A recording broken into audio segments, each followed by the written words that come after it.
The hospital room smelled of disinfectant and dying flowers. Elijah Stone lay propped against thin pillows, his body reduced to angles and hollows beneath a white sheet.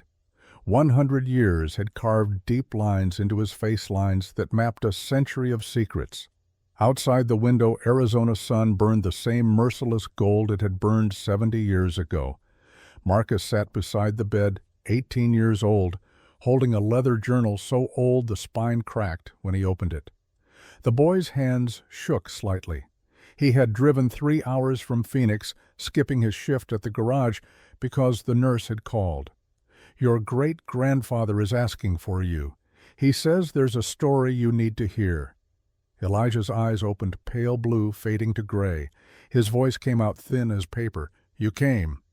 "You said you'd tell me about great-grandma," Marcus said, "about how you met." The old man's chest rose and fell. Each breath sounded like wind through a canyon. 70 years, he whispered. "But I remember it like yesterday, the day I bought your grandmother's freedom." Marcus leaned forward. "Bought Grandpa? What are you talking about?" Elijah's gaze fixed on the ceiling. When he spoke again, his voice carried weight that made the air in the room feel heavier. "Your grandmother wasn't free when I met her. She was property, a slave, and I broke the law to save her." The words hung between them like smoke. "I need to tell you the whole truth," Elijah said, "before I go, so you'll understand what freedom really costs." Marcus opened the journal to a blank page, pulled a pen from his pocket. "I'm listening." Elijah closed his eyes, and the story began. Red Willow, Arizona Territory, autumn 1883. The auction block stood in the town square like a gallows. Around it men gathered with the casual cruelty of those who had learned to see people as livestock. The smell of whiskey mixed with horse sweat and dust.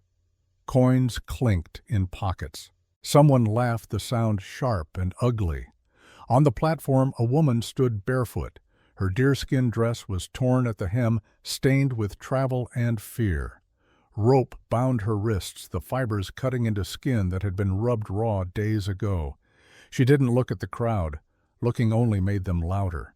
Her name was Naira, 24 years old, Apache.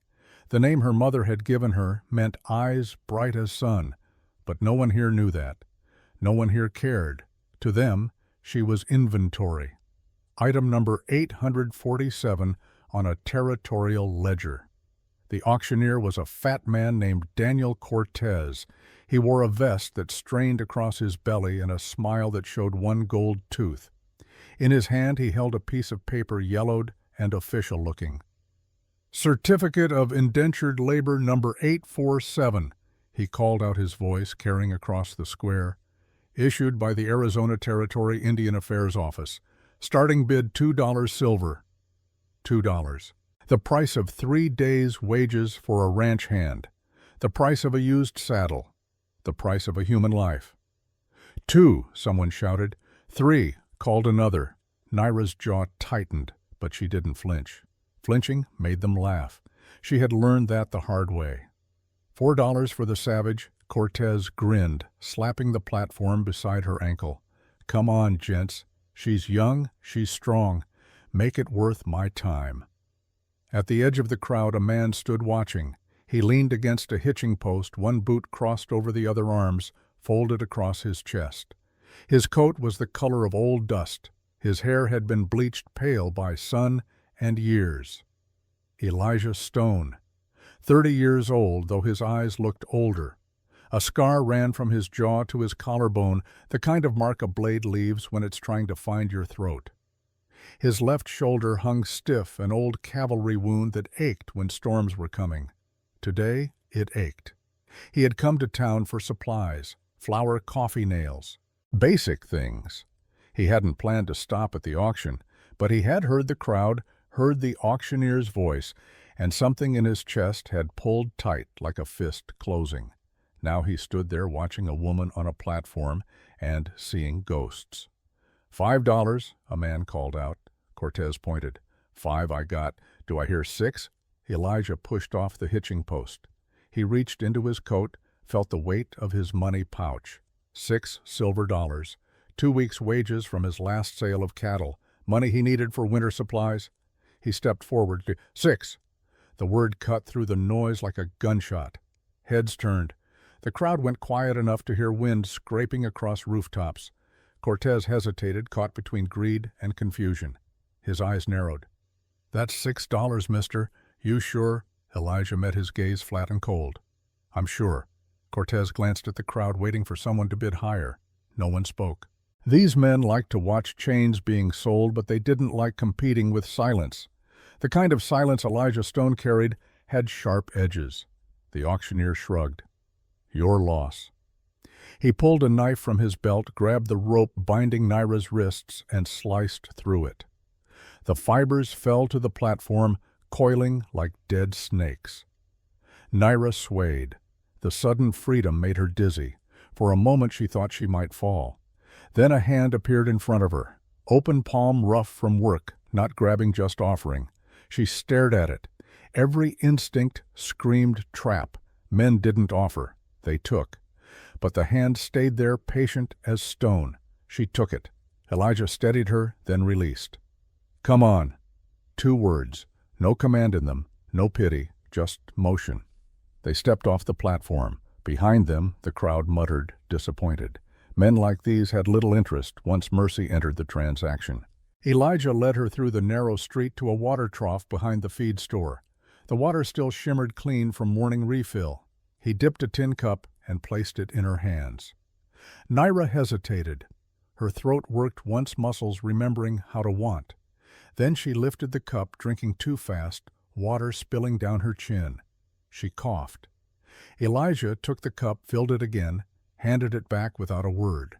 This time she drank slower. He pulled a folded blanket from his saddlebag, gray wool worn thin at the corners.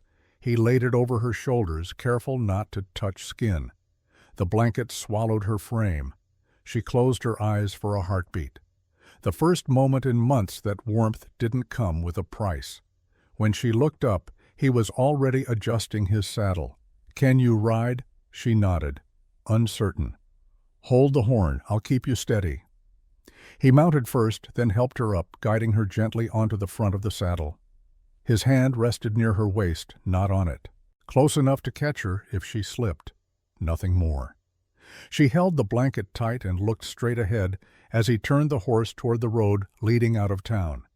Behind them, Cortez's laughter echoed faintly through the wind.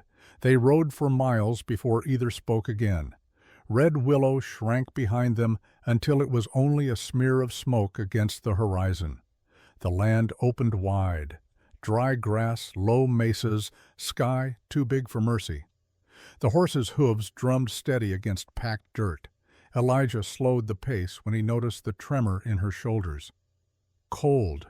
She didn't answer, just tightened the blanket. He shifted his coat open enough to block wind from her side. She noticed but said nothing.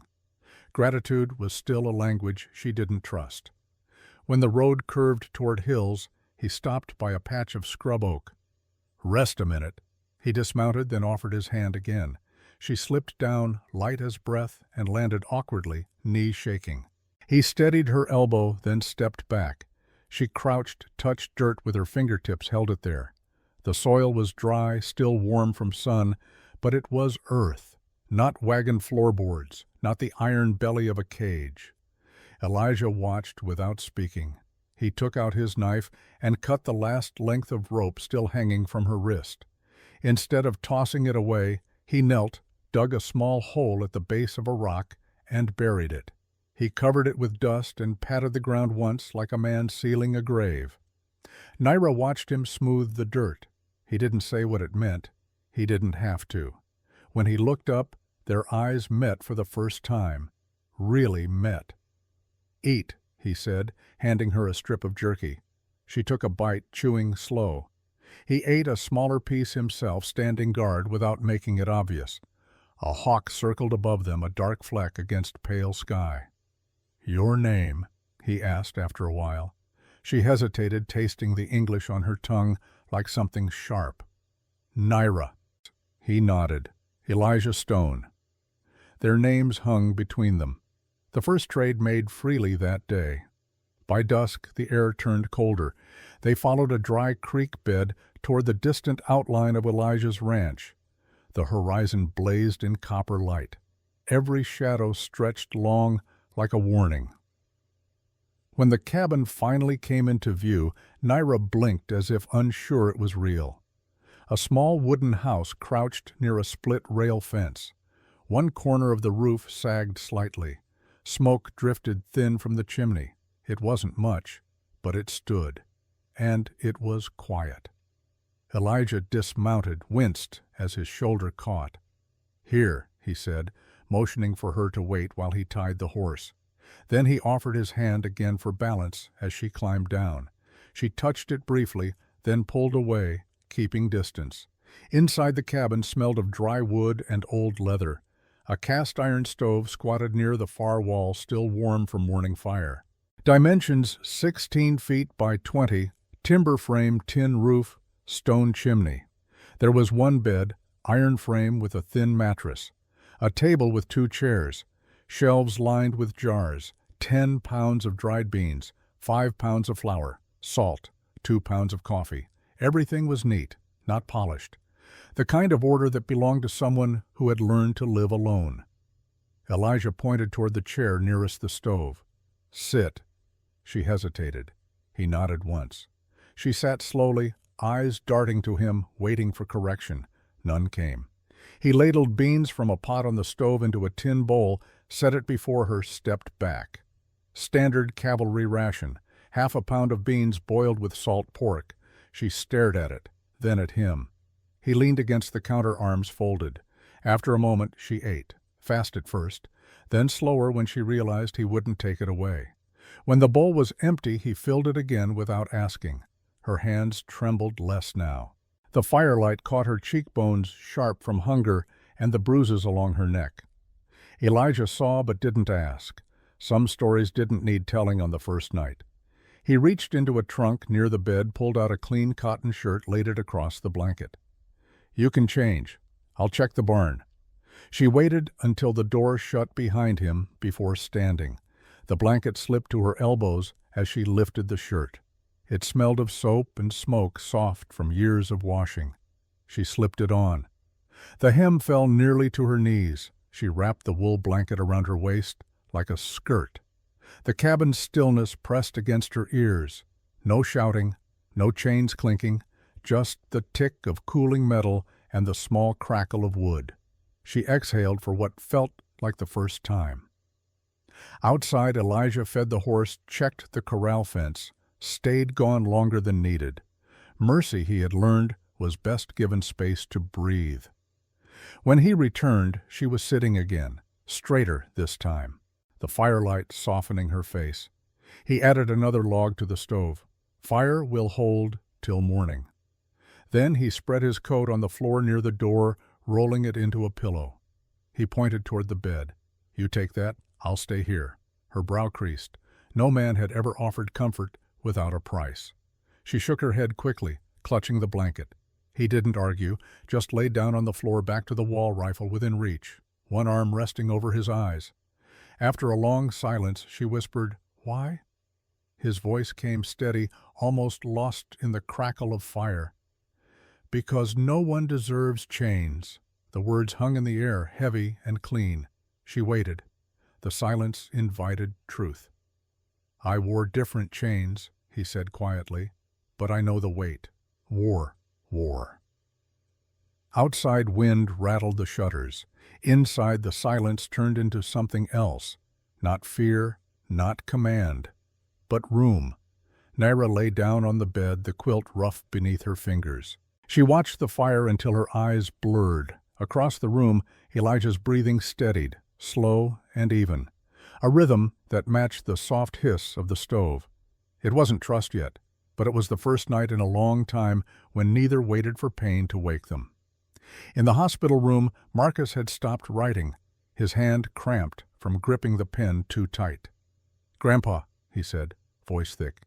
She stayed. Elijah's eyes remained closed. A thin smile touched his lips. "Not right away." She was afraid. Afraid of me. Afraid of all white men. He paused. breath rattling. But that first night, that was the beginning of something I didn't have a name for yet. Marcus leaned closer. What happened next? The old man's smile faded. Next came the hard part. Because Freedom Boy isn't something you buy once. It's something you fight for, every single day. His hand moved weakly toward Marcus. The boy took it, felt how cold the fingers were. They came for her, Elijah whispered. 3 times they came, and I had to make a choice. Between the law and what was right. Marcus squeezed his great-grandfather's hand.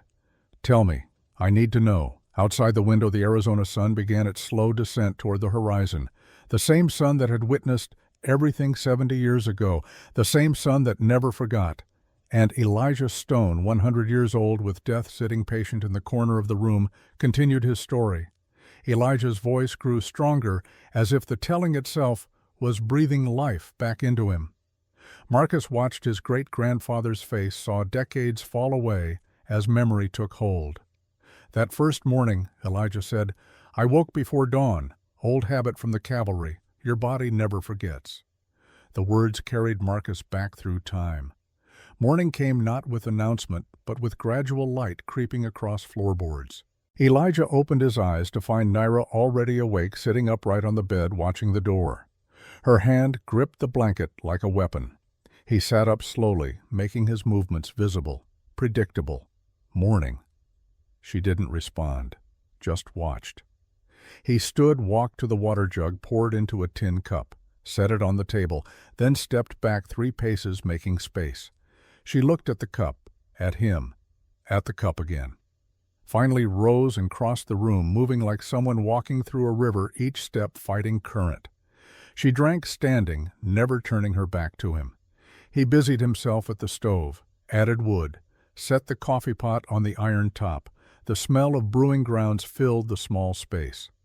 Breakfast, he said. Beans again. And coffee. He didn't apologize for plain food. Plain food kept Bones from whispering too loud about hunger. They ate facing the stove. He finished first, but remained seated, letting the quiet turn from awkward to ordinary. When she laid the spoon down, he nodded toward the door. Come outside. She paused, then rose. The cabin's threshold was a small country to cross.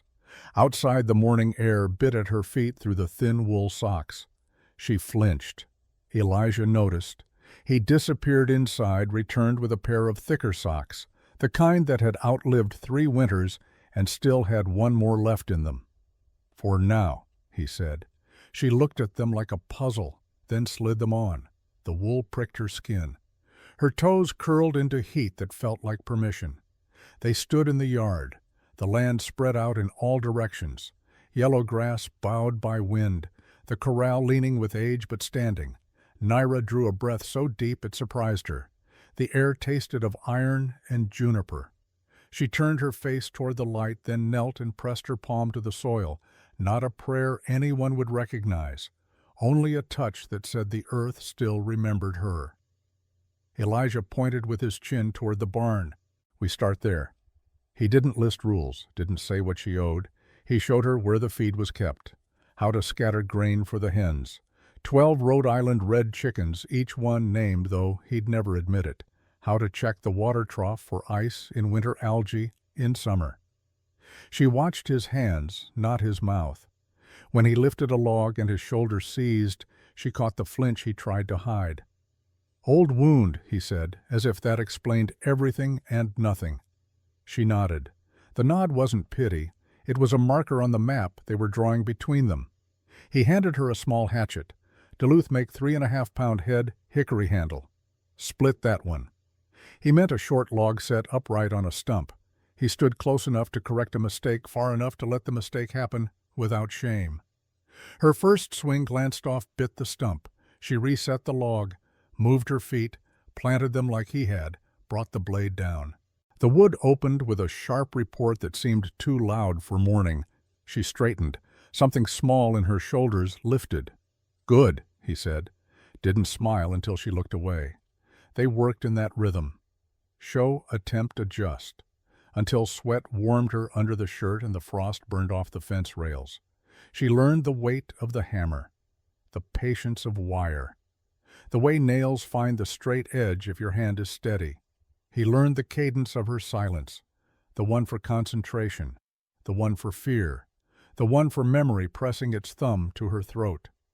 When the last rail was braced, he stepped back, considering the work. "Hold," he said, and passed her a length of wire to keep while he tied off the other end. Their hands missed, twice touched, once then found the wire, pulled it together. He didn't look at the touch, neither did she. The wire held. That was the point. Around mid-morning, a wagon creaked along the far road, throwing a small cloud of dust behind it. Naira's body stiffened, as if pulled by a string, eyes locked on the moving shape. Elijah stepped between her and the road, casual enough not to make it worse, deliberate enough to make it better. He rested a hand near his holster. Colt 45 single-action, 7.5-inch barrel, 6 rounds. He kept it loaded with 5 hammer on an empty chamber. Safe carry. The wagon rolled past without turning in. An older man with a hat pulled low, a milk can rattling in the back. The moment stretched, then snapped. "No one touches you here," Elijah said, not looking at her when he said it. A promise that wore plain clothes, and it fit him. They went back inside when the wind rose and the hens became loud with opinions. He boiled coffee more for warmth than taste. She watched the steam twist the way breath twists when you carry it too long. On the table lay the strip of cloth she had used to wipe her wrists. The skin was less angry now, though the grooves remained. She picked up the cloth and folded it into a narrow band. "May I?" she asked. The English arranged itself carefully, each word placed like stones across a creek. He nodded. She came near and wrapped his shoulder through the shirt. Not over the wound, but where the muscle strained. Her fingers worked with a care that refused to call itself tenderness. He held still, letting her do the work. When she tied the knot, he tested the lift of his arm, grunted once, not pain exactly, the admission of being human. "Better," he said. She stepped back. The air between them had the clean feel of a floor just swept. Days passed like that, each one building on the one before, small acts of trust stacked like cordwood. By the end of the second week, Naira laughed, just once, a small startled sound when one of the hens chased another in a furious circle over a grasshopper. The laugh made Elijah stop mid-swing with the axe. He looked at her. She caught him looking, and the laugh died, but something in her eyes stayed bright. That afternoon, a wagon approached. This one turned into the property. Elijah set down his tools. "Stay close to the cabin." Naira moved toward the door but didn't go inside. She had learned that running made her feel like prey. Standing made her feel like a person. The wagon stopped 20 feet from the porch. A woman climbed down, first, then a man. The woman was Chinese, mid-30s, with graying hair pulled back tight. She wore a simple dress mended at the elbows. The man beside her was older, maybe 40, with the lean build of someone who worked land for a living. "Elijah," the man called out. "Hope we're not intruding. Thomas, Sarah?" Elijah relaxed but didn't move his hand far from his side. "What brings you?" Thomas' chin gestured to the basket Sarah carried. "Heard what you did in town. Figured you could use some supplies. And maybe some friendly faces." Sarah approached slowly, eyes moving between Elijah and Naira. When she got close, she set the basket down and spoke directly to Naira. Her English carried an accent, but the words were clear. "I am Sarah. This is Thomas. We live 5 miles south." She pointed. "You are safe here. I know this." Naira studied Sarah's face, saw something there that made her shoulders drop half an inch. Recognition. Not of person, but of experience. Sarah pulled back her sleeve slightly, showed a faint scar around her wrist. "I know rope," she said simply. Thomas stepped forward, addressing Elijah. "Town's talking, you know that. Let them talk. Elijah."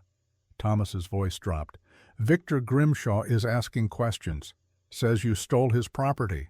"She's not property." "I know that, you know that." Thomas glanced at Naira, then back. But Grimshaw has papers, says he owns the deed. Elijah's jaw tightened. What kind of papers? Legal ones, or legal-looking. He's filed with the territorial office. Thomas reached into his coat, pulled out an envelope. This came to the general store, addressed to you. Postmaster asked me to deliver it. Elijah took the envelope. Heavy paper, official seal. He didn't open it. Thank you for bringing it. Sarah had been talking quietly with Naira, using mostly gestures and simple words. She turned to Elijah. She can come stay with us, if trouble comes. Trouble's already here, Elijah said, but I appreciate the offer. After Thomas and Sarah left, Elijah sat at the table with the envelope in front of him. Naira stood near the stove watching. What is... she asked. He looked at her, then at the envelope. He broke the seal, unfolded the paper inside, read it once, read it again. His face went still in a way that scared her more than anger would have. Says I have to appear in territorial court, Red Willow, 7 days from now. He kept reading. Says I'm charged with theft of indentured labor. Says I owe Victor Grimshaw $50 or return the property. Property, Naira repeated. The word tasted like ash. You're not property. Elijah set the paper down. You're not going back. Law says different. Law's wrong. She came closer, stood on the other side of the table. You fight law, you lose everything. Already lost everything once. He met her eyes.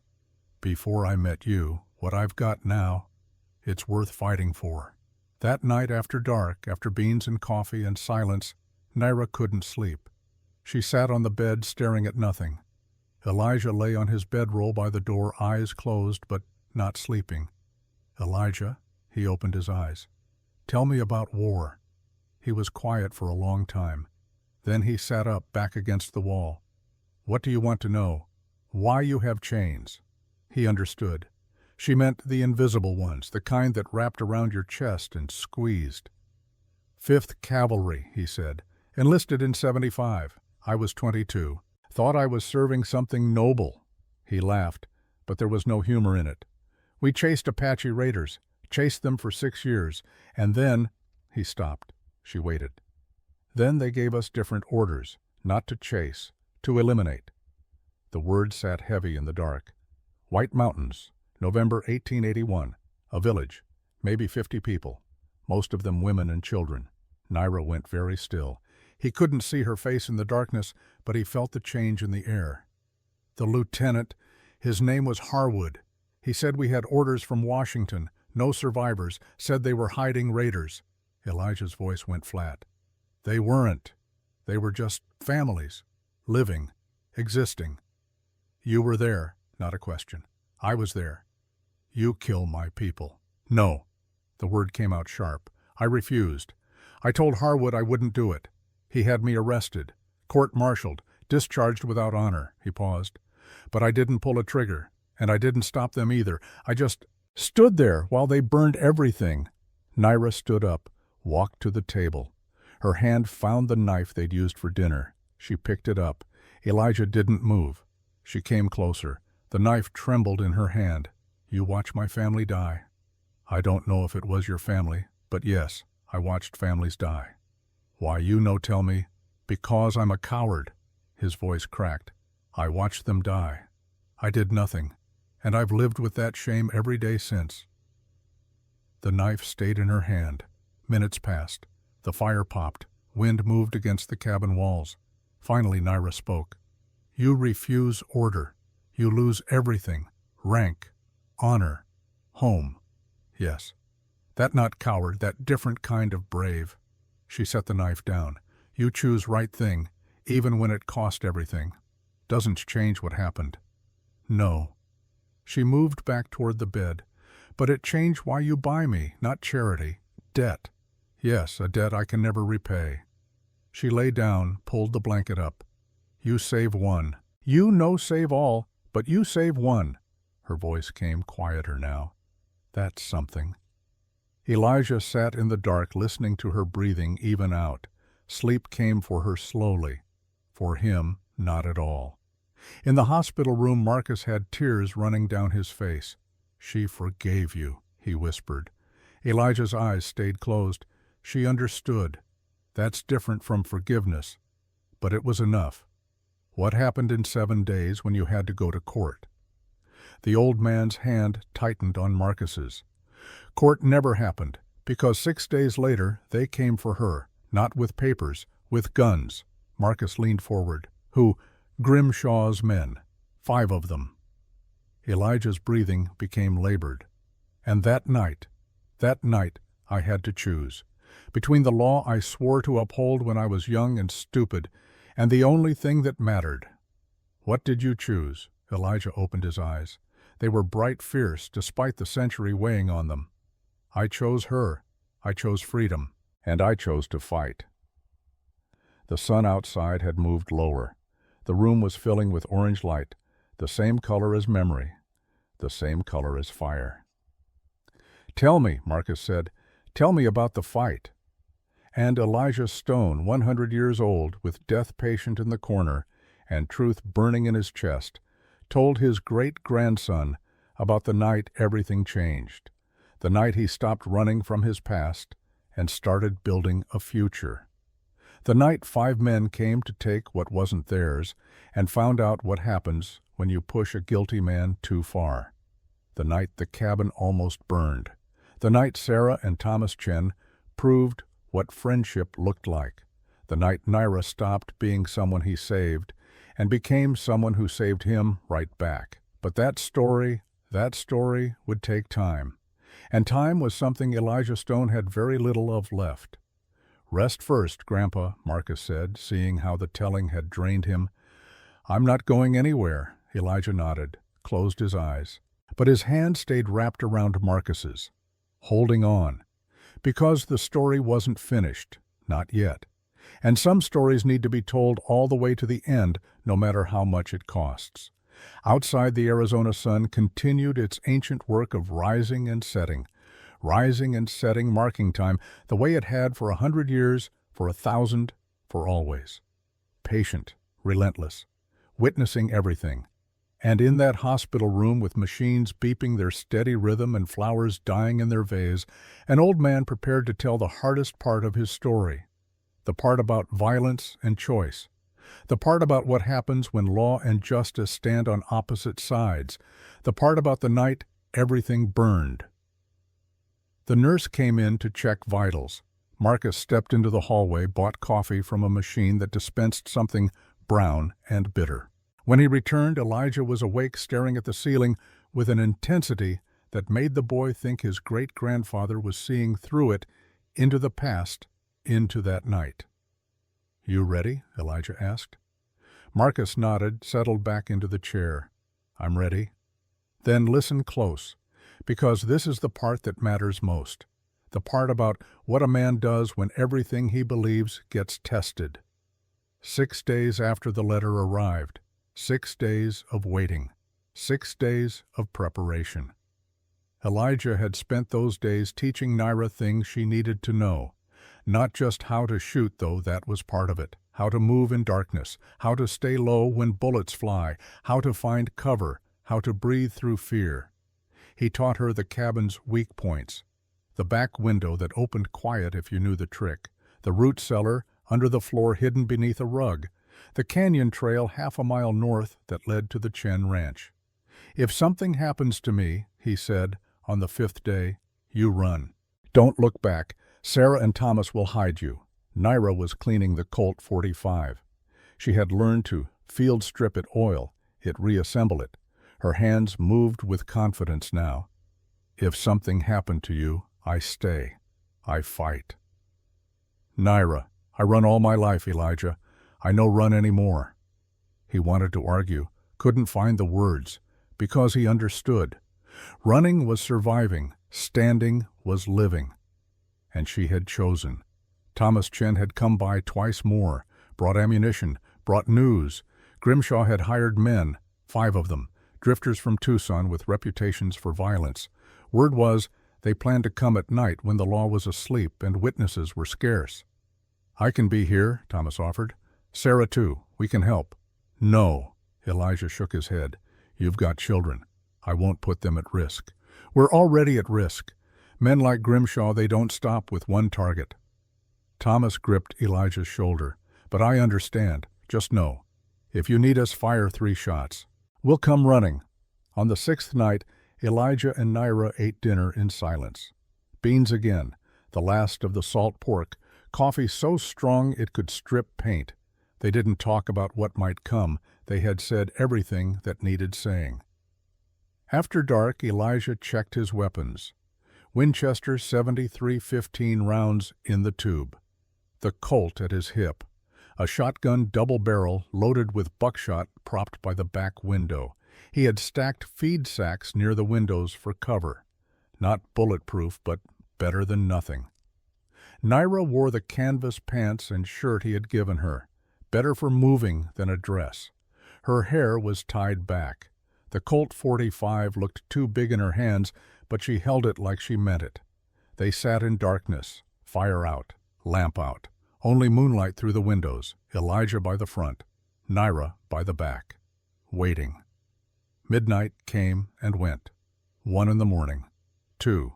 The horses in the corral shifted and snorted. Normal sounds, then they went quiet. Not normal. Elijah tensed. Naira looked at him across the dark cabin. He held up 5 fingers, 5 men, then pointed to his ears. Listen. The horses knew. Animals always knew. Something was moving out there that didn't belong. 3 in the morning. The dead hour. When the body wants sleep more than breath, when reflexes slow and attention drifts, the hour men pick for killing. The sound of horses, quiet. Walking, not running. Coming from the south, from town. 5 riders stopping just beyond the fence line. Elijah moved to the window, peered through a crack in the shutters, saw shapes in moonlight. 5 men dismounting. One of them held a torch not lit yet. Another carried rope. A third had a shotgun cradled casual in his arms. Not lawmen. The law didn't come at 3 in the morning with rope and torches. A voice called out, loud, practiced. Stone, we know you're in there. Federal warrant for your arrest. Come out peaceable. Elijah recognized the voice, not Grimshaw. Not the marshal, one of Grimshaw's ranch hands, a man named Cutter, known for bar fights and meanness. Federal warrant, Elijah muttered. They think I'm stupid. He moved to the door but didn't open it, raised his voice to Carrie. Show me the warrant. Slide it under the door. Laughter outside. Don't work that way, Stone. You come out, we'll show you all the paper you want. I don't think you've got paper. I think you've got rope and bad intentions. The laughter died. Last chance. Send the squaw out. Walk away. No one gets hurt. Elijah looked across the cabin at Naira. Even in darkness he could see her face. Set. Determined. She shook her head once. Definite. He turned back to the door. Not happening. Your funeral. The first shot came through the front window. Glass exploded inward. The bullet buried itself in the back wall 6 inches from where Naira crouched. She didn't flinch. Just raised the Colt, aimed at the muzzle flash outside, fired back. The roar in the confined space was deafening. A man screamed. Not a death scream. Pain. She had hit something. Good, Elijah said. Then the world became thunder. 5 men opened fire. Not aimed, just volume. Trying to fill the cabin with lead and fear. Bullets punched through wood. Shattered what glass remained. Kicked up splinters. The feed sacks absorbed some rounds. Others went clean through. Elijah dropped below the window, waited for the volley to pause. Men had to reload. In that pause he rose, shouldered the Winchester, picked his target, a shape moving toward the corral. Squeezed. The rifle kicked. The shape dropped. Another pause. Another opportunity. He worked the lever, fired again. Missed. The man dove behind a water trough. From the back window, Naira fired twice. Steady. Controlled. The way he had taught her. He heard a grunt, a curse. She was hitting them. Can't get a clean shot, one of the attackers yelled. Burn them out, another answered. Elijah's blood went cold. The torch. He had forgotten the torch. He moved to the side window, the one facing south, saw a man running toward the cabin torch, blazing, now arm cocked back to throw. Elijah aimed, led the target, fired. The man spun, dropped the torch. It landed in dirt, harmless. But the man wasn't dead, just wounded. He crawled back toward the fence, leaving a dark trail. "How many rounds?" Elijah called to Naira. 3 left. He had 7 in the Winchester, 2 shells in the shotgun, 5 in the Colt. Not enough if they rushed together. Another volley. These men had ammunition to spare. Grimshaw's money buying bullets. They didn't need to be accurate, just loud, just persistent, just patient. A bullet caught Elijah's left thigh, not a clean through and through. It gouged a channel shallow but bleeding. He gasped, dropped below the window, pressed his hand to it. Warm blood between fingers. "Elijah," Naira's voice carried fear for the first time. "I'm good." "Stay down." But he wasn't good. The wound wasn't fatal, but it was sapping strength with every heartbeat. He tied his bandana around it, pulled tight with his teeth. The bleeding slowed. Didn't stop. Outside, the men were regrouping. He could hear them talking, arguing. "We signed up for an easy job, Cutter, not a war." "Grimshaw's paying $50 each. You want to walk away from $50? Not worth dying for." "Then don't die. Wait them out. They can't have much ammunition left. When they're dry, we walk in and take her." Silence. Then agreement. The most dangerous kind of enemy. The patient kind. Elijah checked his pocket watch. 3:30. Dawn at 6. If they could hold until dawn, until people on the roads could see smoke and hear gunfire, these men would retreat. Lynching required darkness and secrecy. Daylight made witnesses. 2.5 hours. Might as well be 2.5 years. He reloaded the Winchester from his ammunition box. 14 rounds left total, counted them twice. 14 rounds to hold off 5 men for 2.5 hours. The mathematics of desperation. 4 o'clock came. 4:30. The men outside fired sporadically now, conserving ammunition too, or trying to draw return fire, make Elijah and Naira waste bullets. He didn't bite, just watched, waited. At 4:45 he smelled smoke, not gun smoke, wood smoke, old smoke, the wrong kind of smoke. He looked up. Through gaps in the roof boards he saw orange glow. They had climbed up, quiet as shadows, set fire to the shingles. Patient, smart, evil. "Naira, fire, roof." She looked up, saw it spreading. The dry timber catching fast. Within minutes the ceiling would drop. Within 10 minutes the whole structure would be engulfed. "We go out or we burn," she said. Elijah's mind raced. Out the front they faced guns. Out the back, same. The root cellar would buy minutes, but then they would suffocate or cook. The canyon trail was too far. They would be cut down in open ground. No good options, only degrees of bad. "We go out the back, fast, stay low, make for the corral. Horses give us cover." He grabbed the shotgun. "I go first. Draw their fire. You follow 3 seconds after. Understood?"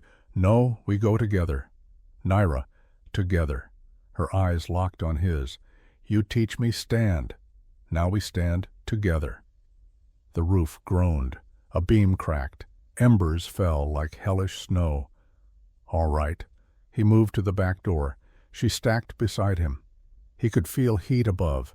Hear flames consuming 70 years of wood and sweat and solitude.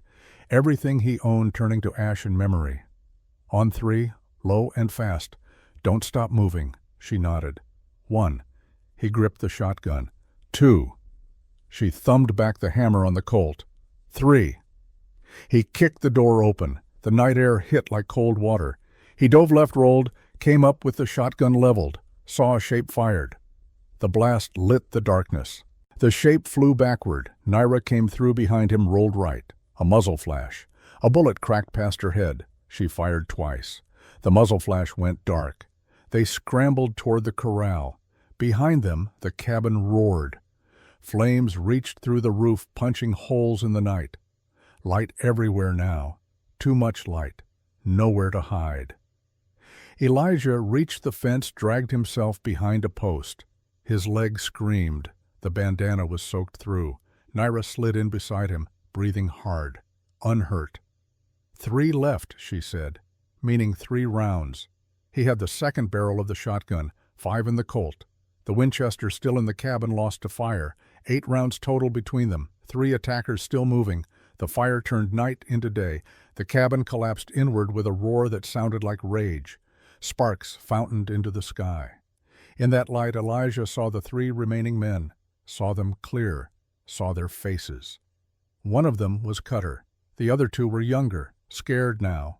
This had stopped being easy money. "Cutter," Elijah shouted. "You tell Grimshaw he can have the land, he can have the horses, he can have everything, but the woman stays free. That's not negotiable." Cutter stood slowly, using his horse for cover. "Can't do that, Stone. We got a contract." "Contract's with a dead man if you don't ride out now. You're bleeding, Stone. You're low on ammunition, and there's 3 of us." Cutter's voice carried confidence again, smelling victory. "Just make it easy." That was when the rifle shot split the night from the north. Not Elijah's gun, not Naira's. A different caliber, higher pitch. The bullet kicked dirt 2 feet in front of Cutter's horse. The animal reared, screaming. Another shot, from a different angle, west. This one closer to one of the younger men. He dove flat. A third shot. East, Elijah understood. Triangulation, 3 shooters. Surrounding the attackers, Thomas Chen's voice carried across the distance. "Next one takes your horse, Cutter. One after that takes your leg. One after that we stop being polite." Sarah's voice from another direction, accented but clear. "We see everything. We tell everyone. You want to hang, keep fighting." A third voice, unfamiliar. "Federal marshal's been notified. Should be here by dawn. You boys want to explain corpses to him." Cutter looked around, counted odds. 3 against 5 had become 3 against 8. With witnesses, with the law coming. The mathematics had shifted. "This isn't over," he shouted. But he was already moving toward his horse. The 2 younger men didn't wait for permission. They ran. Wounded men forgotten, money forgotten, just gone disappearing into darkness faster than they had come. Elijah sagged against the fence post. The adrenaline draining left nothing but pain and exhaustion. Naira caught him before he fell. "Elijah, stay." "Staying," he managed. "Just need a minute." Thomas emerged from the darkness, rifle in hand. Sarah behind him. A third figure, tall and lean, wearing a badge. Marshal Robert Dalton. The marshal looked at the burning cabin, at the wounded man by the water trough, at the blood trail leading to where another had crawled into the brush, at Elijah bleeding into Naira's arms. "Someone want to tell me what happened here." His voice was tired, the voice of a man who had seen too much and believed in too little. "Self-defense," Elijah said. 5 men attacked. I have witnesses." Dalton looked at Thomas. "That true? Saw it all, Marshal. They came to lynch. Stone defended his home." "His home." Dalton looked at the inferno. "Not much left to defend." "The land's still here," Elijah said. "The principal's still here. That's enough." Dalton sighed, pulled a folded paper from his coat. "Came out here to serve you this. Figured I'd do it proper, not at 3 in the morning with guns." He held it out. "Seems I'm too late." "What is it?" "Dismissal of charges. Federal judge in Tucson reviewed Grimshaw's papers. They're forgeries. The deed he claimed the bill of sale, all of it fabricated. Judge issued a warrant for Grimshaw's arrest 2 days ago." The words took a moment to penetrate. Elijah stared at the paper. "You're saying—" "I'm saying the woman was never legally owned. Not by Grimshaw. Not by anyone. The Territorial Indian Affairs Office has no record of her indenture. Never did." Dalton looked at Naira. "You're free, ma'am. Always were. I'm sorry for what you endured." Naira didn't move, didn't speak, just held Elijah tighter. "The men who attacked," Dalton continued, "I'll be issuing warrants. Attempted murder, arson, conspiracy. Grimshaw, too, for hiring them." "Good," Elijah said. Then the world tilted sideways and went gray at the edges. He woke on the ground with Sarah Chen pressing cloth to his leg and Thomas holding a canteen to his lips. Naira sat beside him, her hand on his chest, feeling his heartbeat, making sure. "You stay," she whispered. "You stay with me." "Staying," he promised. Dawn came while they sat there. The cabin burned down to embers. Smoke rose straight up in still air, a pillar marking where something had ended and something else had begun. In the hospital room, Marcus was crying openly now. "You almost died." "Almost." Elijah's voice was barely a whisper. "But didn't. Your grandmother made sure." "What happened after? Did you rebuild?" "We rebuilt. Thomas and Sarah helped. Other neighbors too, once word spread about what Grimshaw had done. Took us 4 months to put up a new cabin, smaller than the first, but strong." He smiled. "Your grandmother chose where every nail went. Said if it was going to be her home, she wanted it built right." "Her home," Marcus repeated. "Her home. Our home." Elijah opened his eyes. "We married in 1887, not in a church. Churches didn't marry Apache women to white men in those days. But under the sky, with Thomas and Sarah as witnesses, that was enough. And Samuel, my great-grandfather, born in 1885, raised on that ranch, learned to work wood and metal, went to work in the mines when he was grown." Elijah's face clouded. "Died in a collapse. 1923. He was 38. Your grandmother never fully recovered from that. And Daniel, my grandfather, Samuel's son, born 1893, good man, strong like his grandmother. He raised you, father, after Samuel died, then enlisted when the war came. Normandy, June 6, 1944. Elijah's hand tightened on Marcus's. "He died so men like you could be free. Like I tried to keep your grandmother free. Freedom, boy. It's the only thing worth dying for." Marcus wiped his eyes. "And great-grandma Naira, when did she?" 1940. Tuberculosis. She was 57, still young, too young." Elijah's voice broke. "Before she died, she made me promise to tell the story, to write it down, so our children's children would know what freedom costs." He gestured weakly at the journal in Marcus's hands. "It's all in there, every word. I want you to have it, to keep it, to pass it on." "I will, Grandpa, I promise." Elijah's breathing had become shallow, labored. The nurse would be back soon, maybe the doctor, maybe the end. "One more thing," the old man said. "The land, the ranch, it's still there, still in the family. Your uncle manages it now, but it'll be yours someday. And when you stand on that soil, you remember. You remember what it took to keep it, what it meant." "I'll remember." "Good." Elijah closed his eyes. "Then I can rest. Finally, after 100 years, I can rest." Marcus leaned forward. "I love you, Grandpa." "I love you too, boy. Now go, live, be free. That's all I ever wanted, for all of us, to be free." The sun was setting outside the window. Orange and gold, the colors of fire, the colors of memory. Elijah Stone. 100 years old, let his breathing slow, let his heartbeat quiet. The man who had bought freedom for $6 silver and paid for it every day since was finally letting go. The weight of a century slipped away, like a coat taken off at the end of a long journey. He had told the story, kept the promise, passed the torch, and in the moment before the dark came for good, he thought he heard her voice. Naira, young again, calling to him in Apache words he had learned over 50 years of marriage, words that meant, "Come home." So he did, finally. He went home. The machines stopped their rhythm first. Then came the silence, heavy and absolute, pressing down on the hospital room like a physical weight. Marcus sat frozen, his hand still wrapped around his great-grandfather's, feeling the warmth fade, degree by degree, life retreating into memory. The monitors showed flat lines, no heartbeat, no breath, no electrical spark of consciousness. Elijah Stone, born 1853, died 2024. 100 years, 5 months, and 11 days. A century of breathing, of remembering, of carrying weight that most men would have collapsed under. Marcus couldn't move, couldn't speak. The journal lay open on his lap. Pages yellowed with age, ink faded, but still legible. 100 years of secrets committed to paper in careful, measured handwriting.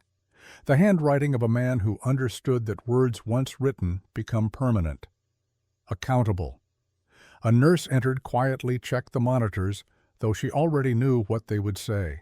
She felt for a pulse that wouldn't be there, made notes on a clipboard, then looked at Marcus with practiced sympathy that was nonetheless genuine. "I'm so sorry, honey. He's gone." The words should have meant something, should have triggered tears or denial or some recognizable form of grief. But Marcus just sat there, staring at the face that had held so much history. The deep lines carved by a century of sun and sorrow. The scar from jaw to collarbone, faded now to a pale line but still visible, evidence that never fully disappeared. "He lasted longer than anyone expected," the nurse continued gently. 100 years, that's a real blessing. Not many people get that kind of time.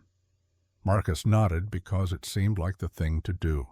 The nurse gave his shoulder a gentle squeeze, maternal and brief, then left to begin the paperwork that follows death. The administrative machinery that reduces a life to forms and signatures and decisions about what to do with the body. Marcus sat alone with what had been Elijah Stone. Not Elijah anymore, just a body, an empty vessel that had once contained a vast ocean of experience and was now simply matter cooling toward room temperature. He looked at the face, peaceful now in a way it never had been in life. Even at 100, even barely conscious, Elijah had carried tension in his jaw and the corners of his eyes.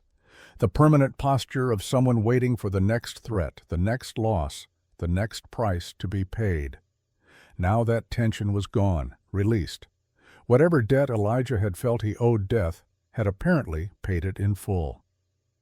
Marcus thought about the young man who had stood at that auction block 70 years ago, 30 years old, scarred, broke, guilty, looking at a woman in chains and seeing his own failure reflected back at him, seeing white mountains, seeing the families he hadn't saved, seeing one chance, maybe the only chance he would ever get to do something right. $6 silver, 2 weeks' wages, the price of a used saddle, or 3 days of hired labor.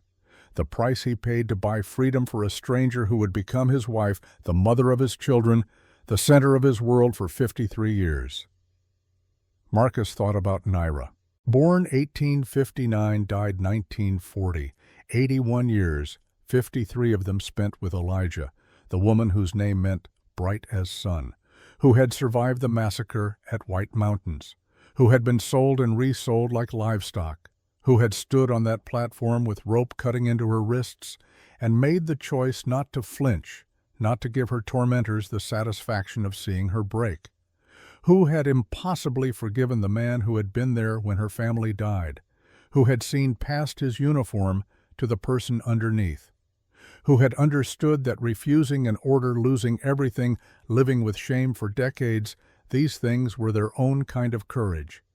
He thought about Samuel, born 1885, died 1923 in a mine collapse, 38 years old, Elijah and Naira's only child, though they had tried for more. A son who had inherited his mother's quiet strength and his father's sense of justice, who had worked himself to death in copper mines to provide for his family, who had left behind a wife and a 10-year-old son named Daniel Stone. Born 1893, died June 6, 1944, on a beach in Normandy, 51 years old. Marcus's grandfather, though they had never met. Daniel had died 2 months before Robert was born, jumping on a grenade to save 5 men in his unit. The medal came with a flag and a letter from the president. The family got a grave in France and a hole that never quite filled in. And now Marcus, 18 years old, sitting in a hospital room with a dead man and a journal, and a weight of expectation he hadn't asked for but couldn't refuse. The blood that ran through his veins was Apache and white slave and soldier, victim and savior, all of it mixed together over 4 generations into something new, something that carried all those histories without being defined by any single one of them. His phone rang, shattering the heavy silence. "Uncle Robert." Marcus answered, his voice coming out rougher than expected. "Marcus," the hospital called. "Is it true?" "Yeah." Marcus had to clear his throat. "He's gone. Passed about 10 minutes ago." A long exhale on the other end. Uncle Robert, 63 years old, tough as weathered leather, trying to process the impossible fact that his grandfather, the man who had seemed eternal, was actually mortal after all. 100 years, Robert said finally. Hell of a run. Yeah. You were with him at the end. I was with him. He told me everything, Uncle Robert. The whole story. About how he met great-grandma, about the auction, about White Mountains, about the night the cabin burned, all of it. Silence on the line. Marcus could hear breathing careful and controlled. Then, he never told me that story. Not the whole thing. I'd ask him about great-grandma, about how they met, and he'd give me pieces. Little bits. Said she'd been mistreated. Said he bought her freedom. Said there was trouble after, but they survived. A pause. Never mentioned he was at White Mountains. Never said he almost died in that fire. He was ashamed, Marcus said. Even though he refused the order, even though he tried to stop it, even though he lost everything because he wouldn't participate. He still felt like he didn't do enough. Carried that his whole life. Jesus, Robert's voice was thick now. 100 years of that. 100 years of carrying guilt for something he tried to stop. He said great-grandma forgave him. That's what mattered. She would have. Bev, she was like that. Robert cleared his throat, pulling himself together. Listen, we need to handle arrangements. Funeral. Family notifications. Can you stay in town a few days? I can stay as long as you need. They talked logistics. The funeral home. The cemetery plot next to Naira that had been waiting 14 years. The obituary. Who to call, who to invite, what to say about a life that had spanned 3 centuries, if you counted the one he was born in, the one he lived most of in, and the one he died in. When Marcus hung up, the room felt even quieter.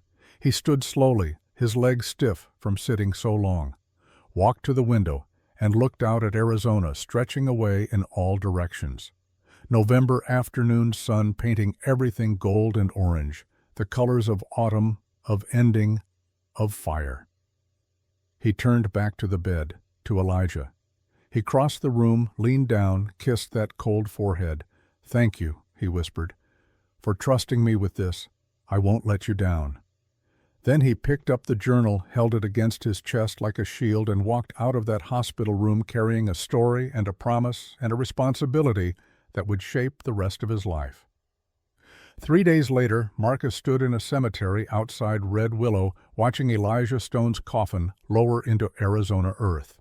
3 days later, Marcus stood in a cemetery outside Red Willow, watching Elijah Stone's coffin lower into Arizona earth. The sky was the same impossible blue it had been in 1883. The wind carried the same dust.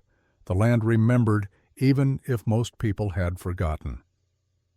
The cemetery was old, established 1876, when Red Willow was still more dream than town. Gravestones leaned at angles weathered by decades of wind and sun. Some names were still legible.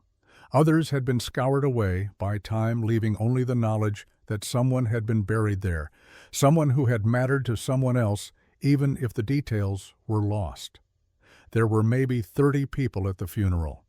Not a lot for a man who had lived 100 years, but Elijah had outlived most of the people who had known him. His friends, his neighbors, even his enemies, all of them dust decades ago. Uncle Robert stood at the front, with his family, Marcus beside him. A handful of distant cousins whose connection to Elijah was genealogical more than personal. A few old-timers from town who remembered Elijah from back when could mean the 1960s or 70s, still decades after the events that had defined him. A representative from the Veterans Affairs Office stood in the back, uncomfortable in his suit there, because a 100-year-old veteran made good press even in death. The VA had sent flowers. A flag would be presented to the family, ceremonies and symbols that meant something to someone, though Marcus wasn't sure who. The preacher was young, maybe 30, which meant he had never met Elijah, never heard his voice, never felt that weight of quiet judgment when Elijah looked at you and seemed to see straight through to your spine. He said words about long life and faithful service and eternal rest. Generic words that could have applied to anyone, pulled from the standard funeral script with maybe a few details swapped in. 100 years of living reduced to 15 minutes of platitudes. Marcus barely heard it. He was looking at the grave being dug beside where the coffin would rest. At the headstone already there waiting 70 years for this moment. Naira Stone, born 1859, died 1940. The dates carved in granite. Below them, one line of text. She taught us what freedom means. Elijah had chosen those words himself back in 1940 when the world was at war and he was 87 years old and suddenly alone after 53 years of partnership. Those words were what he wanted people to remember about her, not that she had been Apache, not that she had been a slave, not even that she had been his wife, that she had taught them about freedom, the real kind, the kind that costs everything and demands more. Elijah's headstone would match hers, same granite, same simple design. His would read, "He paid the price." Robert had ordered it 3 days ago using words from the journal from one of the entries Elijah had written in 1925 after Samuel died. "I paid the price for her freedom with $6, but the real price, the one that keeps getting paid, is measured in choice. Every day choosing to stand when sitting would be easier. Every day choosing to protect when abandoning would be safer. That price never stops coming due. And I'd pay it again, 1,000 times, 10,000. The coffin settled into the earth. The preacher said the final words, ashes to ashes, dust to dust, the great equalizer finally claiming its due. People came to Marcus one by one after, shook his hand, hugged him, said sorry for your loss and he was a good man and let me know if you need anything. The things people say when death makes them uncomfortable and they want permission to leave. Most of them drifted away quickly back to lives that would continue without pause or acknowledgement that someone extraordinary had just been subtracted from the world. Uncle Robert stayed. He stood beside Marcus as the cemetery workers began filling in the grave, shoveling Arizona dirt onto the coffin with rhythmic efficiency. The sound of it hitting wood was hollow and final. "Walk with me," Robert said when the hole was half filled. They left the cemetery, walked down a dirt road that curved through scrub and rock. November air was cool but not cold. Good weather for thinking, for processing. Neither spoke for several minutes, just walked boots crunching on packed earth vultures circling lazy overhead. Finally, Robert said, "Your great-grandfather never told me the whole story. Told me pieces over the years, little bits here and there. Said great-grandma Naira had been mistreated before he met her. Said he bought her freedom and there was trouble after, but they survived it together." He kicked at a rock, never mentioned the auction, never said he was at White Mountains, never told me about the fire or almost dying or any of it. He was ashamed. Marcus repeated what he had said on the phone. Even after 100 years, even after great-grandma forgave him, he couldn't forgive himself. "That sounds like him." Robert smiled sad and fond. He was a hard man to know, quiet, kept things locked up so tight you'd think he'd swallowed the key. But underneath all that silence, underneath all that guilt, he was good. The kind of good that most people don't even try for because it costs too much. They walked further. The road became a trail narrower, less maintained. The trail led to a gate, wood posts, and wire fence weathered gray by decades of sun but still standing. Beyond it, land stretched out in rolling hills covered in yellow grass and scattered juniper. A ranch house sat in the distance, modern construction, probably built in the 1950s or 60s, but positioned on foundations that were much older. "This is it," Robert said, stopping at the gate. "Stone Ranch, 320 acres. Used to be bigger. 800 acres when Grandpa Elijah first homesteaded it in 1883. But pieces got sold off over the years. Hard times, bad harvests, medical bills, estate taxes. The usual things that shrink family land. He opened the gate, gestured Marcus through. But this core piece, these 320 acres, this is what he and Great-Grandma built everything on. Marcus stepped through onto stone land. His land, in a way, though he'd never thought of it like that before. Blood claim. Inheritance measured in soil and struggle. Where was the first cabin? He asked. The one that burned, Robert pointed north up a gentle rise. Top of that slope. Foundation's still there if you know where to look. Come on. They climbed the slope, Robert moving with the easy confidence of someone who had walked this ground his entire life. Marcus followed, breathing hard by the time they reached the top. Not much of a hill, but his city lungs weren't used to elevation or exertion. At the crest, barely visible under decades of overgrowth and erosion, Marcus saw it. Stones arranged in a rough rectangle. Fragments of charred wood, blackened by fire that had burned 141 years ago but somehow hadn't fully decayed. The ghost of a building, the scar of a night when everything almost ended. Robert knelt, brushed dirt and grass away from one section of stone. Foundation. Grandpa Elijah built this himself, cut the stones from the canyon 3 miles east, hauled them here on a wagon he built from scrap. Took him 4 months just to get the foundation level. Marcus knelt beside him, touched the stones. They were still here, still solid, still bearing witness. After it burned, Robert continued, after that night when Grimshaw's men tried to kill them, they rebuilt. But not here. Couldn't bring themselves to build on the same spot where they'd almost died. So they moved it 30 yards south, closer to the spring. He pointed. That second cabin stood until 1955. I was 5 years old when it finally came down, too old and damaged to save. We replaced it with the current house. Do you remember Great-Grandma Naira? Marcus asked. Robert smiled, the lines around his eyes deepening. Little bit. I was 14 when she died in 1940. Old enough to remember, not old enough to really know her. He sat back on his heels. She was quiet, like Grandpa Elijah, but different kind of quiet. His quiet was holding things in, keeping pain and guilt locked behind walls.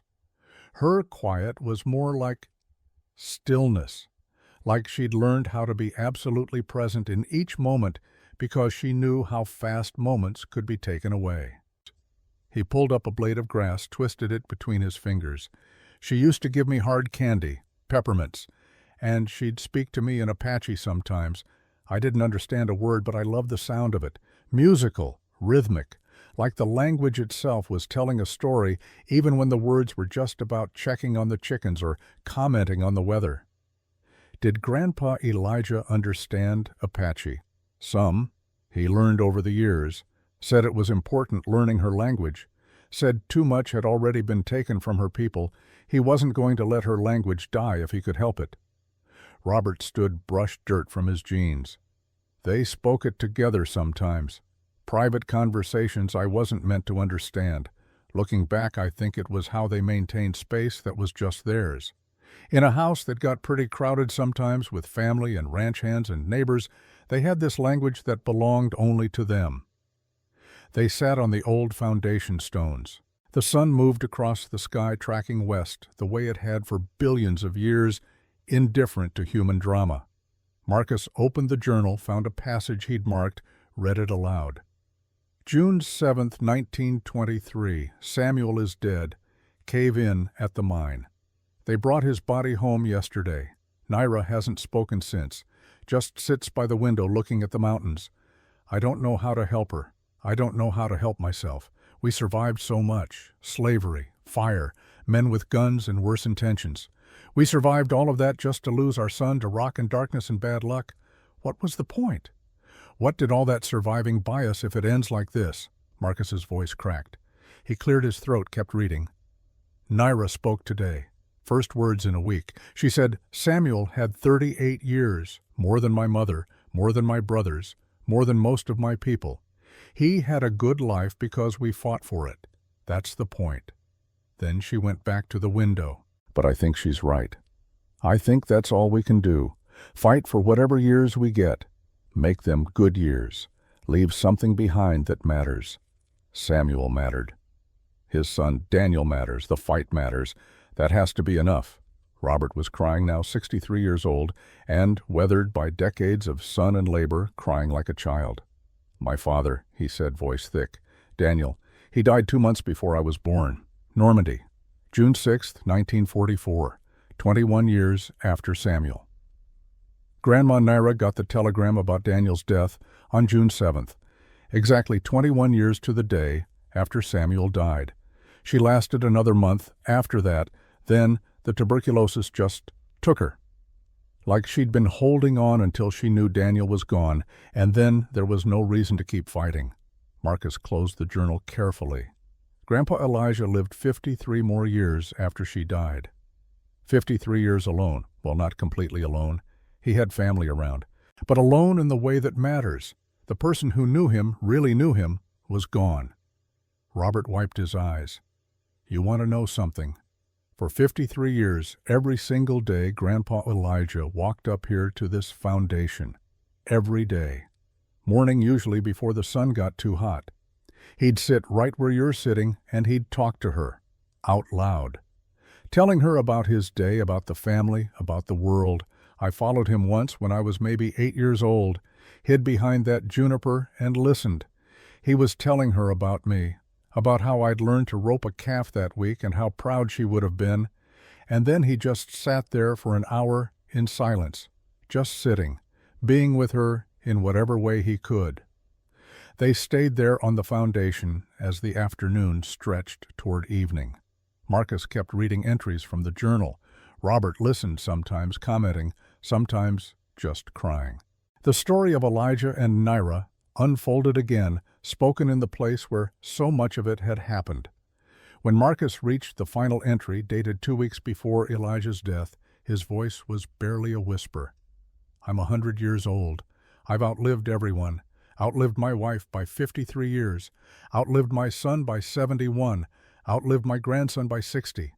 The only one left who carries the blood is young Marcus, 18 years old, good kid, smart, kind. He's been coming to visit me in the hospital. I think it's time to tell him. Time to pass the weight along. Not because I want to burden him, but because some stories need to live beyond the people who live them. Some debts pass down through blood. Some promises outlive the men who make them. Marcus is strong enough to carry this. I see it in him. Naira's strength, my stubbornness, Samuel's sense of justice, Daniel's courage, all of it mixed together in one 18-year-old kid who doesn't even know yet what he's capable of. But I know. And when I tell him the story, when I make him promise to keep it alive, he'll know too. That's my last job, my last price to pay, making sure the story survives, making sure people remember what freedom costs, what it's worth, why it matters. Then I can rest, finally. After 100 years of carrying this weight, I can set it down and let someone else carry it forward. The sun was setting now, painting the sky in shades of orange and red that looked like fire, like memory, like blood. Robert stood, offered Marcus a hand, pulled him to his feet. "So what now?" Robert asked. "You've got this story, this journal. What are you going to do with it?" Marcus looked at the land stretching away in all directions. Stone land, his land, land that had been bought with 6 silver dollars and defended with blood and maintained through a century of back-breaking labor and stubborn refusal to give up. "I'm going to tell it," he said. "The way Grandpa Elijah wanted. I'm going to write it properly. Get it published. Make sure people know. That's a big task for an 18-year-old. I know, but he trusted me with it, and I made a promise." Marcus touched the journal. "Besides, this isn't just our family story. It's bigger than that. It's about what happens when you choose right over easy, when you choose mercy over revenge, when you choose to see people as human no matter what the law says they are. That story needs telling, especially now." Robert nodded slowly. "You're right, and you know what I'll help. I've got stories too. Things Grandpa told me over the years, details that might not be in that journal. We'll do it together. Make sure we get it right." They walked back down the slope as darkness gathered. The ranch house below showed lights now warm and yellow against the deepening blue of evening. Robert's wife Linda was cooking dinner. The smell of it carried on the wind, mixing with the scent of juniper and dust. "Stay for supper," Robert said. "Stay the week if you want. Meet the family properly. See what Grandpa and Great-Grandma built with their 140 years. Marcus stayed.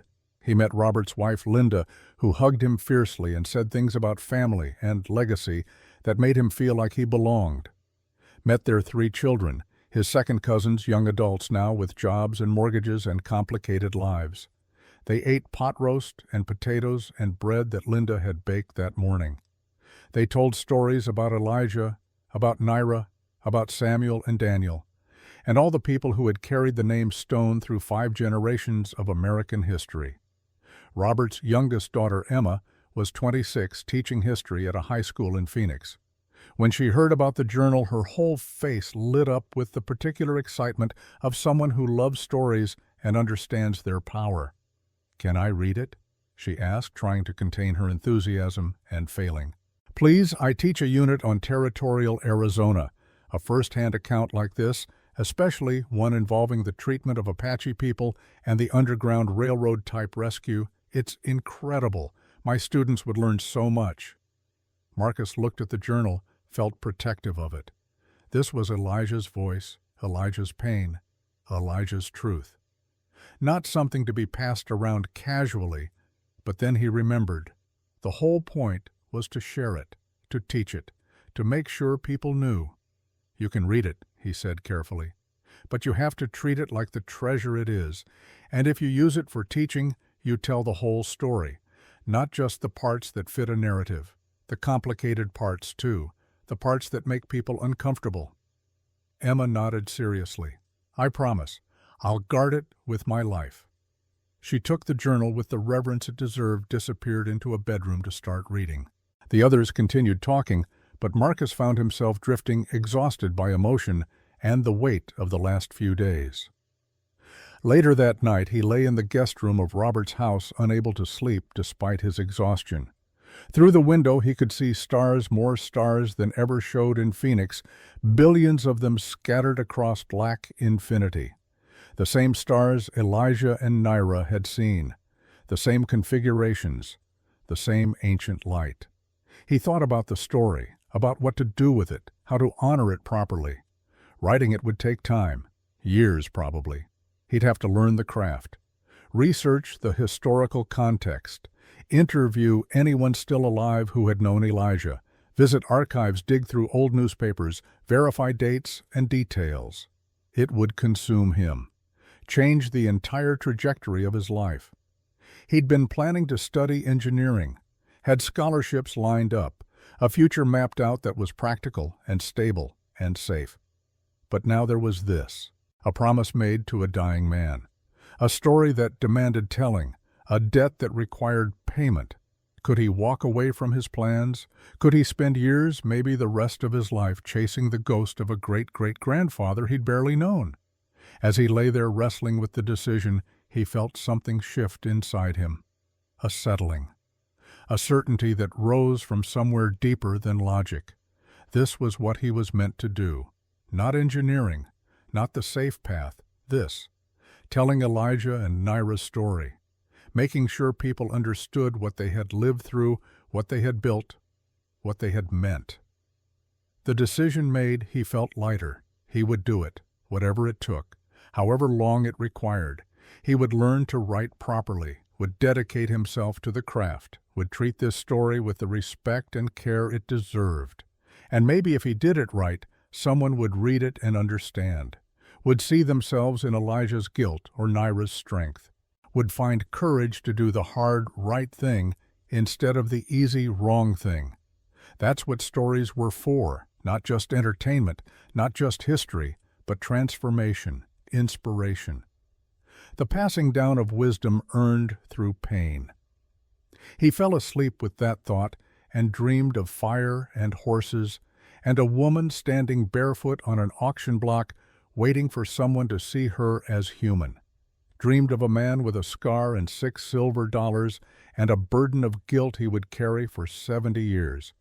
Dreamed of them together building something from nothing, turning trauma into love, choosing mercy over hate every single day for 53 years.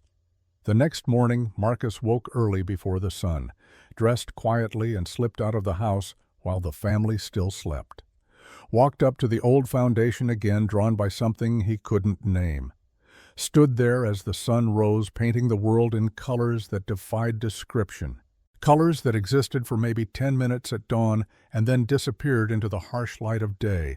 Sacred colors, the colors of beginning. He thought about Elijah dying. Thought about Naira dying 53 years before him. Thought about Samuel crushed by rock. Thought about Daniel jumping on a grenade. Thought about all the ways people die and all the ways they live on. And he made a promise. Out loud. To the wind and the earth and the ghosts who might be listening. I'll tell it true, every word, every moment, the ugly parts and the beautiful parts. I'll make sure people know what you did, what it cost, what it meant. I'll spend my life on this if that's what it takes. Because you trusted me, and because some promises are worth keeping, no matter what they cost. The wind answered him, moving through the grass, creating patterns that looked almost like writing, almost like approval.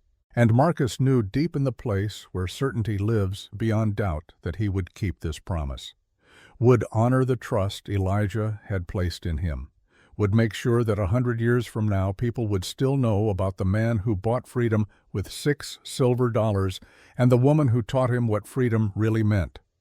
He pulled out his phone, opened a note app, and began to type. Not the full story yet, just notes, impressions, the beginning of what would eventually become a book. Red Willow, Arizona Territory. Autumn 1883. The auction block stood in the town square like a gallows. Around it men gathered with the casual cruelty of those who had learned to see people as livestock. The words flowed. The story lived.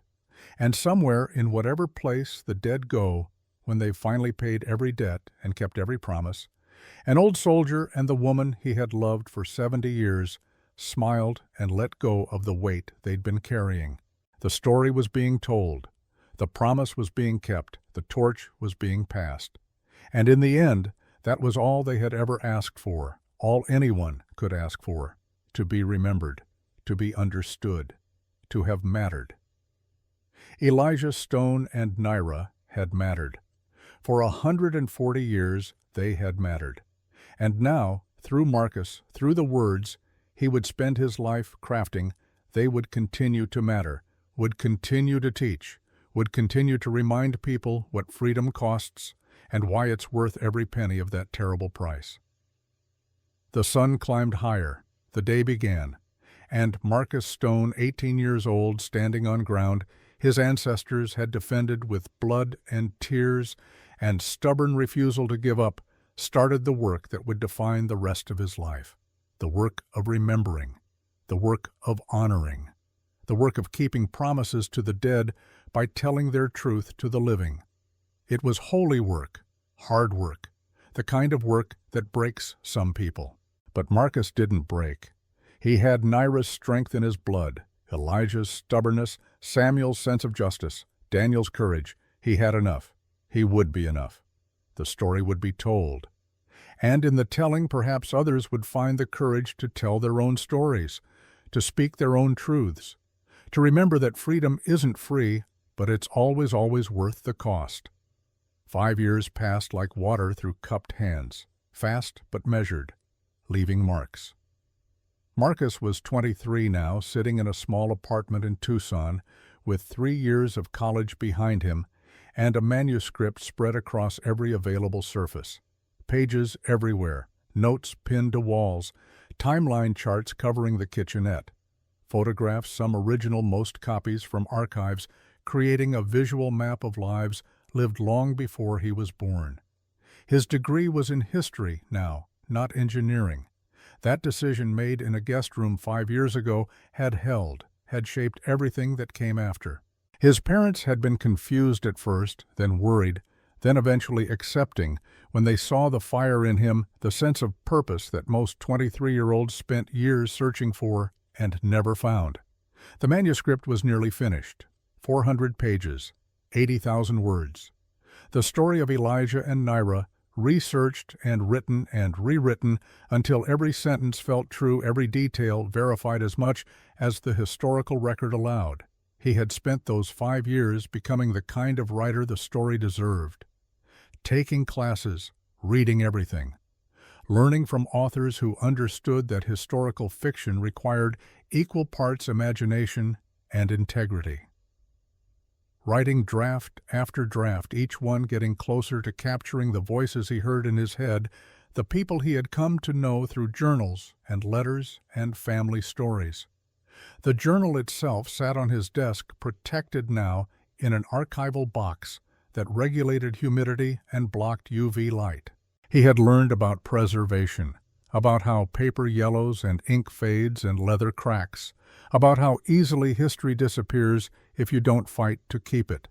He had also learned how much there was to know. The journal entries covered 70 years, but they were sporadic. Some years had dozens of entries. Others had only 1 or 2. Whole stretches of time existed in the spaces between words in the silence where Elijah either had nothing to say or couldn't bear to say it. So Marcus had filled those gaps with research. He had read everything he could find about Arizona Territory in the 1880s, about the treatment of Apache people, about homestead law and territorial courts, and the price of cattle and coffee and nails, about what life actually looked like for people trying to build something in a place that seemed designed to break them. He had visited Red Willow a dozen times, walking the streets that Elijah had walked, standing where the auction block had been, though it was long gone now, replaced by a parking lot and a convenience store that sold lottery tickets and energy drinks. He had gone to the Territorial Archives in Phoenix, spent weeks reading through old newspapers on microfilm until his eyes burned. Found mentions of Elijah in court records. Found the warrant issued for Victor Grimshaw's arrest in November 1883, though Grimshaw himself had disappeared before Marshal Dalton could serve it. Fled to Mexico, rumor said. Died there of yellow fever in 1886. Justice delayed, but delivered. He had tracked down descendants of Thomas and Sarah Chen. Found a grandson living in Scottsdale who remembered stories about his grandparents helping a man named Stone during some kind of trouble. The details were fuzzy after 80 years of oral tradition, but the core remained. Good people helping good people. Standing up when standing up mattered. He had even found military records for Elijah Stone, 5th Cavalry enlisted, 1875, court-martialed 1881 for refusing orders. The official record was sparse and bureaucratic, but between the lines, Marcus could read shame and politics and the military's desire to forget embarrassing incidents. The court-martial documents mentioned White Mountains, listed the date, November 14, 1881, 47 Apache killed, no military casualties. Orders came from Territorial Command approved by Washington, Lieutenant James Harwood commanding. Private. Elijah Stone refusing direct orders, charged with insubordination and cowardice in the face of the enemy. Cowardice. That word in official script, stamped and filed and preserved for anyone who cared to look. The military calling courage by the wrong name, because courage that questions authority is dangerous to systems built on obedience. Marcus had found Naira too, or traces of her. Apache oral historians had records of the White Mountains massacre. Lists of the dead kept by survivors passed down through generations because the government records didn't care enough to record names. Naira's family was there, her mother, her father, 2 younger brothers. All dead on the same day Elijah refused to participate in killing them. The coincidence of it, the terrible symmetry, had struck Marcus hard when he discovered it. Elijah and Naira, connected by violence before they ever met, connected by the worst day of both their lives. And then 2 years later, finding each other in Red Willow, building something beautiful from that shared trauma, refusing to let horror be the final word. His phone rang. Emma, Robert's daughter, the history teacher who had read the journal 5 years ago and become Marcus's closest collaborator in this project. "Tell me you're done," she said without preamble. "Tell me I can finally read the finished manuscript." Marcus looked at the pages covering every surface. "Almost. Maybe another week for final revisions." "You said that last month. Last month I meant it less." He rubbed his eyes, tired from too many late nights and too much coffee. "I'm terrified, Emma. What if it's not good enough? What if I mess up their story?" "You won't. You've lived with them for 5 years. You know them better than most people know their living relatives." Her voice softened. "Marcus, you've done the work. You've honored them. Now you need to let it go. Let other people read it. Let the story do what it's meant to do. What if no one wants to publish it? Then we publish it ourselves. But I think someone will want it. It's a good story. More than good. It's important." A pause. "Have you been back to the ranch lately?" "Not in a few months." "Why, Uncle Robert wants to see you. Says he has something to show you, something he found in the attic." Marcus felt a spike of curiosity. "What kind of something?" "He wouldn't tell me. Said you need to see it yourself. Can you drive out this weekend? I'll be there Saturday." Saturday morning found Marcus driving through desert that looked the same as it had 140 years ago. Same sky, same rocks, same defiant insistence on existing in a place where existence seemed impossible. He had come to love this landscape over the past 5 years, had learned to see beauty in its harshness, strength in its refusal to apologize for being difficult. The ranch appeared in the distance, familiar now as his own reflection. He had spent enough time here that it felt like home, or at least like the idea of home. The place his roots grew, even if he didn't live here. Uncle Robert was waiting on the porch, 68 years old now, moving a little slower than 5 years ago, but still strong, still present. Beside him sat a wooden crate, old and battered with writing burned into the side. E.S., 1883. Marcus's heart jumped. "Is that what I think it is? Found it in the attic last week. Been up there probably 70 years. Your great-grandfather must have put it there before he moved to the care facility." Robert patted the crate. "Hasn't been opened since near as I can tell. Thought you should be here when we look inside." They carried the crate into the house. Linda appeared with a crowbar and bottled water, and the understanding that whatever was about to happen was significant. Emma pulled up 10 minutes later, must have broken speed limits to get there so fast. The 4 of them gathered around the kitchen table. Robert worked the crowbar carefully, not wanting to damage whatever was inside. The nails gave reluctantly, squealing their protest after decades of holding firm. The lid came free. Inside, wrapped in oilcloth that had preserved them from dust and time, were pieces of a life. Robert lifted out the first item. A photograph, sepia-toned, mounted on cardboard. A woman and a man standing in front of a wooden cabin. The man was maybe 40, wearing work clothes, one hand resting on a fence post. The woman beside him was younger, mid-30s, wearing a simple dress, her long dark hair braided. Both of them looked directly at the camera with expressions that were serious but not unhappy. The kind of seriousness that came from understanding that photographs were expensive and rare and needed to be treated accordingly. On the back, in handwriting, Marcus recognized from the journal Naira and I, 1893, 10 years married. Emma made a sound, half gasp, half sob.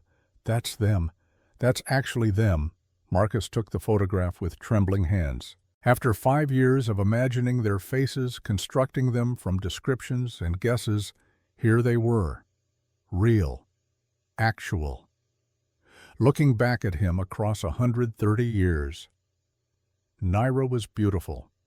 Not in the conventional way that photographs usually captured, but in the way that strength becomes beauty when you know how to see it.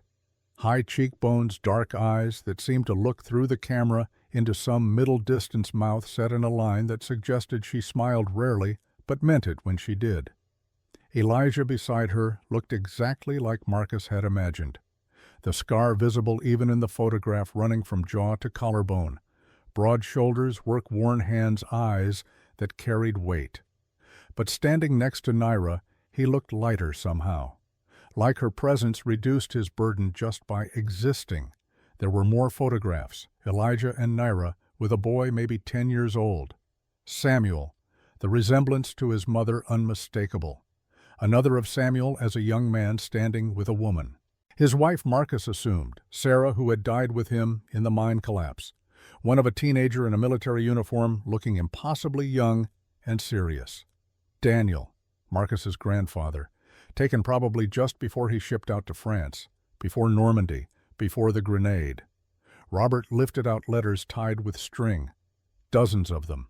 Envelopes addressed to Elijah and Naira, Stone Ranch, Red Willow, Arizona Territory. Later ones just Arizona after statehood in 1912. These are from Samuel, Robert said, reading the return addresses, when he was working at different mines around the territory, and these are from Daniel from training camp in France. Emma was crying openly now, carefully untying the string around Daniel's letters. "Can I read them?" "That's why we're here," Robert said. "Marcus needs to see all of this, for the book." Marcus felt overwhelmed.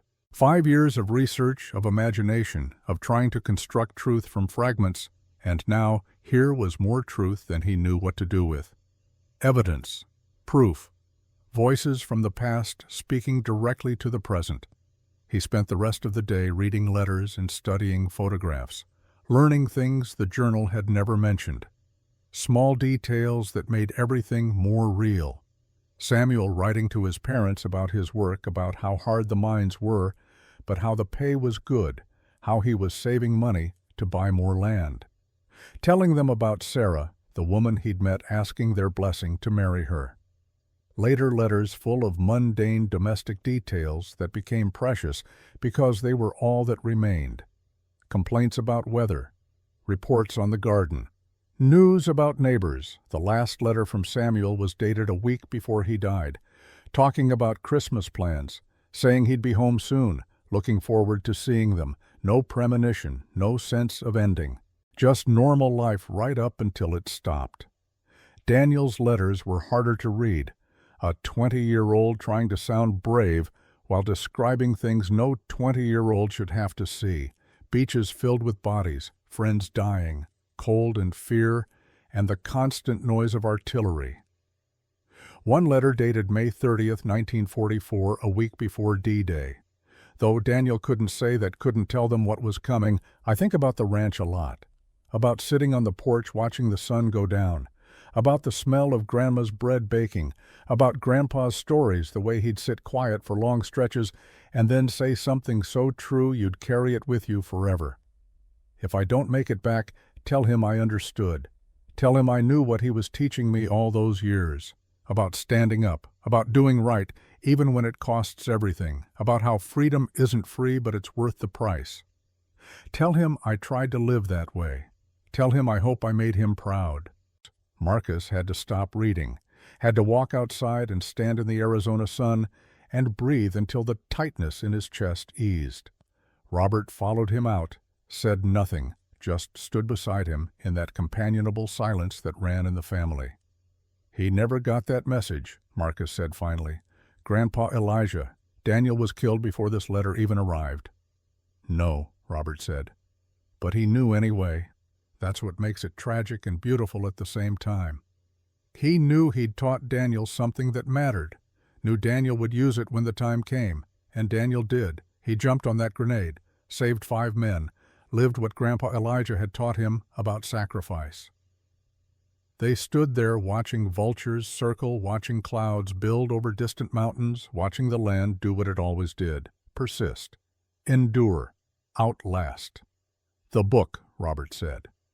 "When you publish it, I want you to include these letters, the photographs, all of it. Make it complete." "Are you sure they're family documents, private?" "They were private, now they're history. There's a difference." Robert turned to face him. "You know what I realized reading those letters? Our family, your blood, it's not special because of anything genetic or magical. It's special because of choice. Elijah chose to stand up at White Mountains. chose to buy Naira's freedom, chose every day for 70 years to live with integrity even when it was hard. Naira chose to forgive, chose to build a life with the man who was there when her family died. Samuel chose to work himself to death providing for his family. Daniel chose to jump on that grenade. He gripped Marcus's shoulder. And you're choosing to tell their story, to make sure people know. That's the legacy, not blood choice. And I think the world needs to understand that, needs to see that ordinary people making hard choices, that's what changes things. That's what matters. Marcus nodded, not trusting his voice. They went back inside, spent the rest of the afternoon going through everything in the crate. Found Naira's beadwork intricate patterns on leather Apache designs mixed with new patterns she must have invented. Found Elijah's discharge papers from the cavalry, the word dishonorable stamped across the top. Found receipts and deeds and mundane records of a life lived. At the bottom of the crate, wrapped in cloth that had once been white but had yellowed to cream, was a small wooden box. Inside it, 6 silver dollars, tarnished now but still intact. A note in Elijah's handwriting, "The price of freedom. Keep these.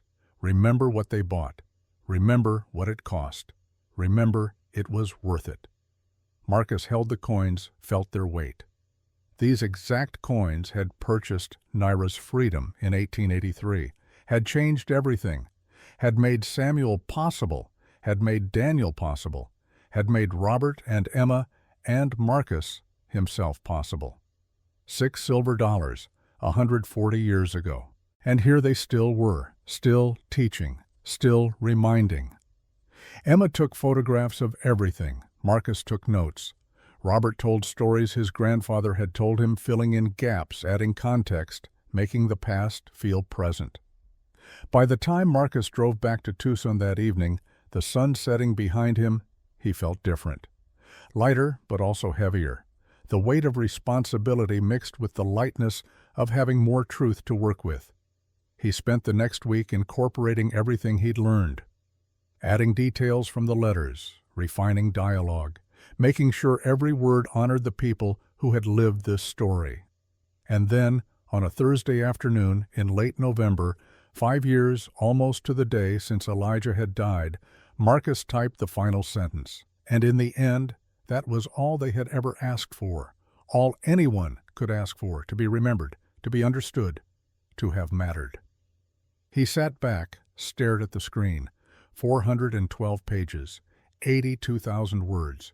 5 years of his life. The story of Elijah and Naira as complete and true as he could make it. He saved the file, backed it up 3 times, then called Emma. "It's done," he said when she answered. "The book, it's finished." She actually screamed with joy. "I'm coming over right now. I'm reading it tonight." "It's 400 pages. Then I'm not sleeping tonight." The sound of keys, a door slamming. "Marcus, do you understand what you've done? You've kept the promise. You've honored them. You've made sure they'll never be forgotten." After she hung up, Marcus sat in his apartment surrounded by 5 years of research, looking at the manuscript on his screen, and felt something he hadn't expected. Peace. He had done it. Whatever happened next, whether anyone published it or not, whether anyone read it or not, he had done the work, had told the story, had kept the promise to a dying man. Elijah and Naira would live on. In these pages, in these words, in the truth he had worked so hard to capture. They would teach people about courage and forgiveness and the real cost of freedom. And maybe, just maybe, someone would read it and make different choices. Better choices, harder choices that led to better outcomes. That's all any story could hope for, to change someone, to matter, to outlive the people who lived it. Marcus closed his laptop. Tomorrow he would start querying agents, would begin the next phase of turning a manuscript into a book, a private story into a public one. But tonight he would rest, would sit in the knowledge that he had honored his great-great-grandfather's faith in him, had proven worthy of the trust placed in an 18-year-old kid 5 years ago. Outside his window, stars appeared one by one, the same stars that had watched Elijah and Naira build a life from ashes. The same ancient light traveling across centuries, connecting past and present in ways that defied understanding. Marcus raised a glass of water toward the sky, a toast to people who couldn't see it but might somehow feel it. "I did it," he whispered. "I told your story. Thank you for trusting me with it." The stars offered no answer. But somewhere in whatever place the honored dead go to rest, maybe an old soldier and the woman he had loved smiled and finally truly let go of the last weight they carried. The story was told. The promise was kept. The work was done. And in a small apartment in Tucson, a 23-year-old man who carried their blood and their legacy closed his eyes and slept the sleep of those who have completed something that mattered. 3 years later, Marcus was 26. The book sat on the table between them, hardcover, with a dust jacket that showed the auction block photograph Marcus had found in territorial archives. Not Naira specifically, the image was from 1885, 2 years after her auction, but it captured the essence. A woman standing on wooden planks, men gathered below, the casual commerce of human suffering. The title in simple letters, $6 silver, the price of freedom in territorial Arizona. Below that smaller, by Marcus Stone. The publisher was a university press, not one of the big New York houses that had all passed on it. Too regional, they said, too niche. Historical narratives about unknown people didn't sell unless there was a hook, a celebrity connection, something to make it marketable. But University of Arizona Press had understood, had seen the value beyond profit margins, had worked with Marcus for 2 years, editing and fact-checking and designing a book that honored the story it told. It had been out for 6 months now, sold modestly, maybe 3,000 copies, most of them in Arizona and New Mexico. Not a bestseller, not even close. But it was being read. It was being taught. Emma used it in her classroom. Other teachers had started requesting review copies. Libraries were ordering it. And today Marcus sat in a community center in Red Willow population 842, preparing to give a reading and talk to maybe 20 people who had shown up on a Saturday afternoon. 20 people. Not a crowd, but 20 more than zero.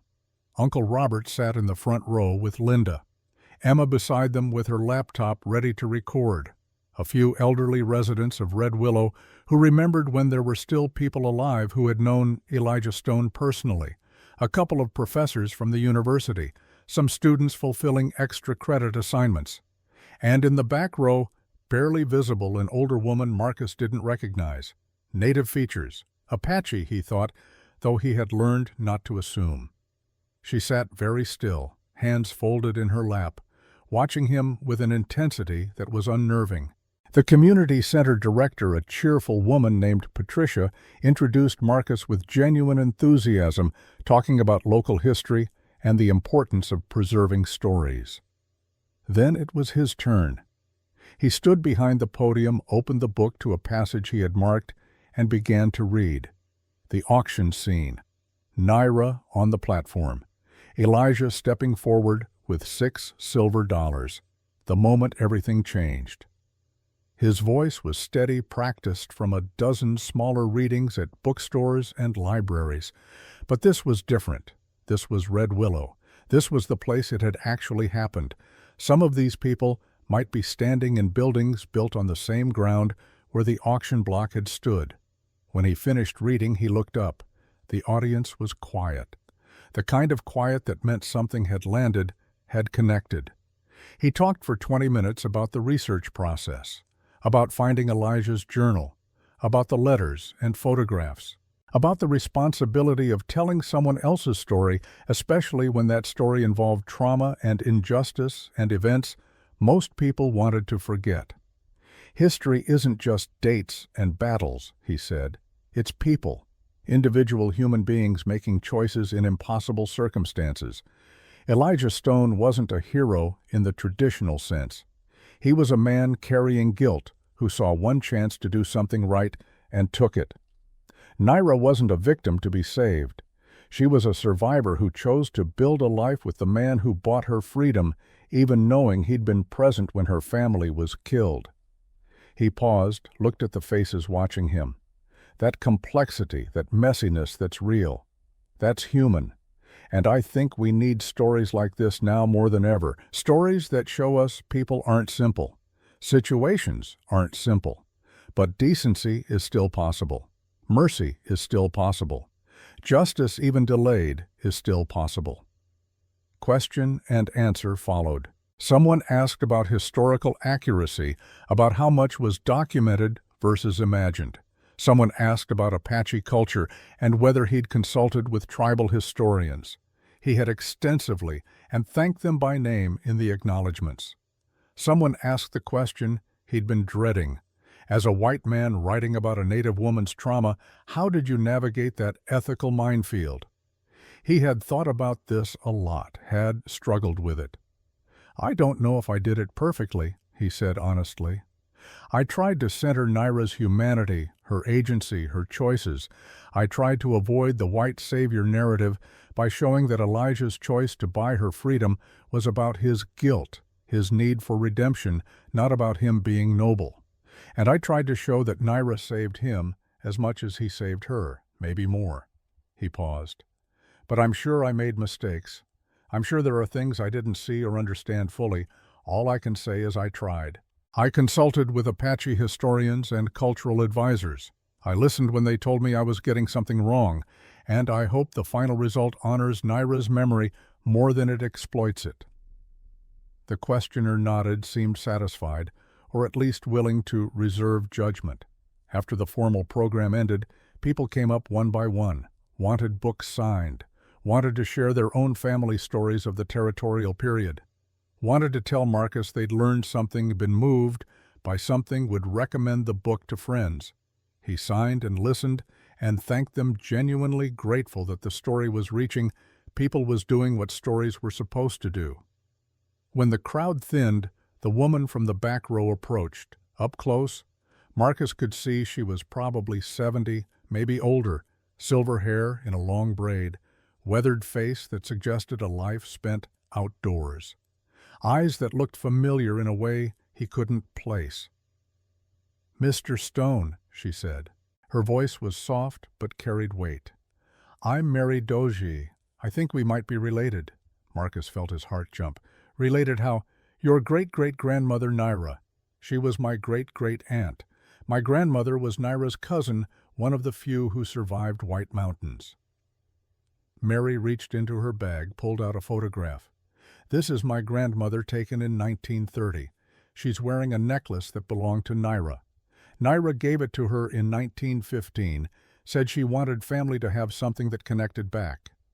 The photograph showed a woman in her 40s wearing traditional Apache dress and a beaded necklace with a distinctive pattern. Marcus had seen that pattern before, in the crate from the attic, in Naira's beadwork. "I didn't know," Marcus said, stunned. "I tried to find descendants, but the records are so incomplete. The government didn't keep good documentation of Apache families. They didn't keep documentation of people they were trying to erase," Mary said with a wryness that suggested she'd made peace with anger a long time ago. "But we kept our own records, oral histories, family trees that exist in memory, not on paper." She held out the photograph. "Keep it, for your research, for the archive you're building. I can't take your family photograph. I have copies. And besides, your family too. Naira's blood runs in you, same as it runs in me. Different branches, but same tree." She smiled. "I read your book.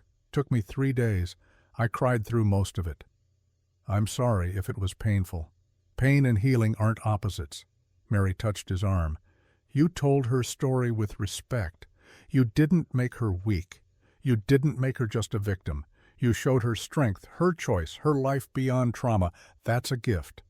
Thank you." They talked for an hour after everyone else had left. Mary filled in gaps Marcus hadn't known existed. Told him about Naira's early life stories passed down through generations, about her skill with beadwork and horses, about her laugh which was rare but beautiful, about how she had learned English quickly because language was survival, about how the Apache community had watched from a distance as Naira built a life with Elijah. Some had judged, some had understood. Most had simply been glad she survived when so many hadn't. Did she maintain connection with Apache people? Marcus asked. The book doesn't cover that much. I didn't have documentation. Some. It was complicated. Being married to a white man living on a ranch speaking English, most of the time it created distance, but she never forgot who she was. She taught Samuel some Apache, though he never spoke it fluently. And when Apache people needed help, a place to stay, food work, the Stone Ranch was known as a safe place. Elijah and Naira helped people quietly, didn't advertise it, just did it. Marcus thought about that, about layers to the story he'd never uncovered, about how much remained hidden even after years of research. Would you be willing to talk more? He asked. I'd like to document what you know for the historical record for future editions of the book. Mary nodded. I'd like that. But more than that, I'd like you to meet others. There's a gathering next month, Apache families from across Arizona. We do it every year, keep connections strong. You should come, meet your relatives, hear more stories. The idea overwhelmed him. Extended family he hadn't known existed, connections stretching back through Naira to generations before, to a people and a culture that had survived attempted genocide and continued, persisted, endured. I'd be honored, he said. Mary squeezed his hand. Good. We'll see you then. After she left, Marcus stood alone in the empty community center. Robert and Linda and Emma had gone to dinner, expecting him to join them shortly. But he needed a moment, needed to process what had just happened. The story wasn't finished, would never be finished. Each telling revealed new layers, new connections, new people who carried pieces of the truth. That's what history was. Not fixed, not complete, always evolving as new voices added their perspectives, their memories, their understanding. He walked outside into late afternoon sun, drove through Red Willow past where the auction block had been, stopped there, got out, stood on asphalt that covered the ground where Naira had stood barefoot in 1883, tried to imagine it, tried to feel what she felt. Fear, yes, but also, what else? Exhaustion, resignation. Or had there been some spark of defiance, some refusal to be fully broken even when everything seemed broken? He would never know for certain, could only imagine, only guess. But standing there in the place where it had happened, he felt connected. To her, to Elijah, to all the people whose choices had made his existence possible. His phone buzzed, a text from his literary agent. Just heard from a film producer. They read the book, want to discuss adaptation rights. Interested. Marcus stared at the message. A film. The story on screen. Reaching thousands, maybe millions instead of thousands.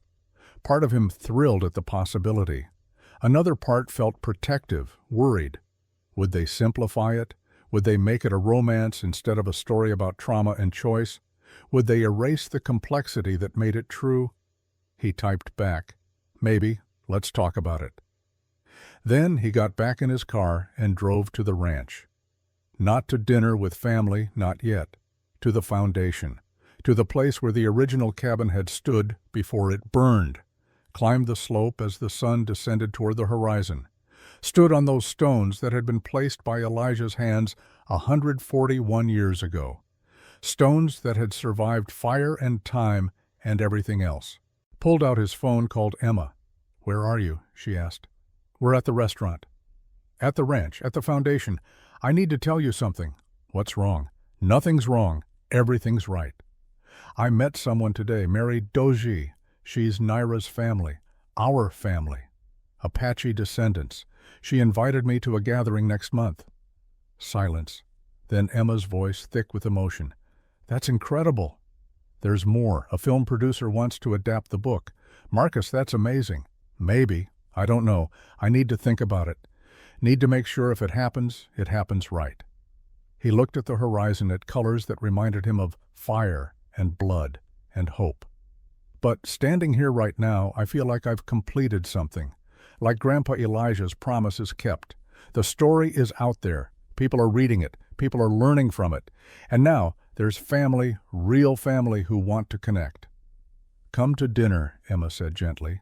"Come celebrate. You've earned it."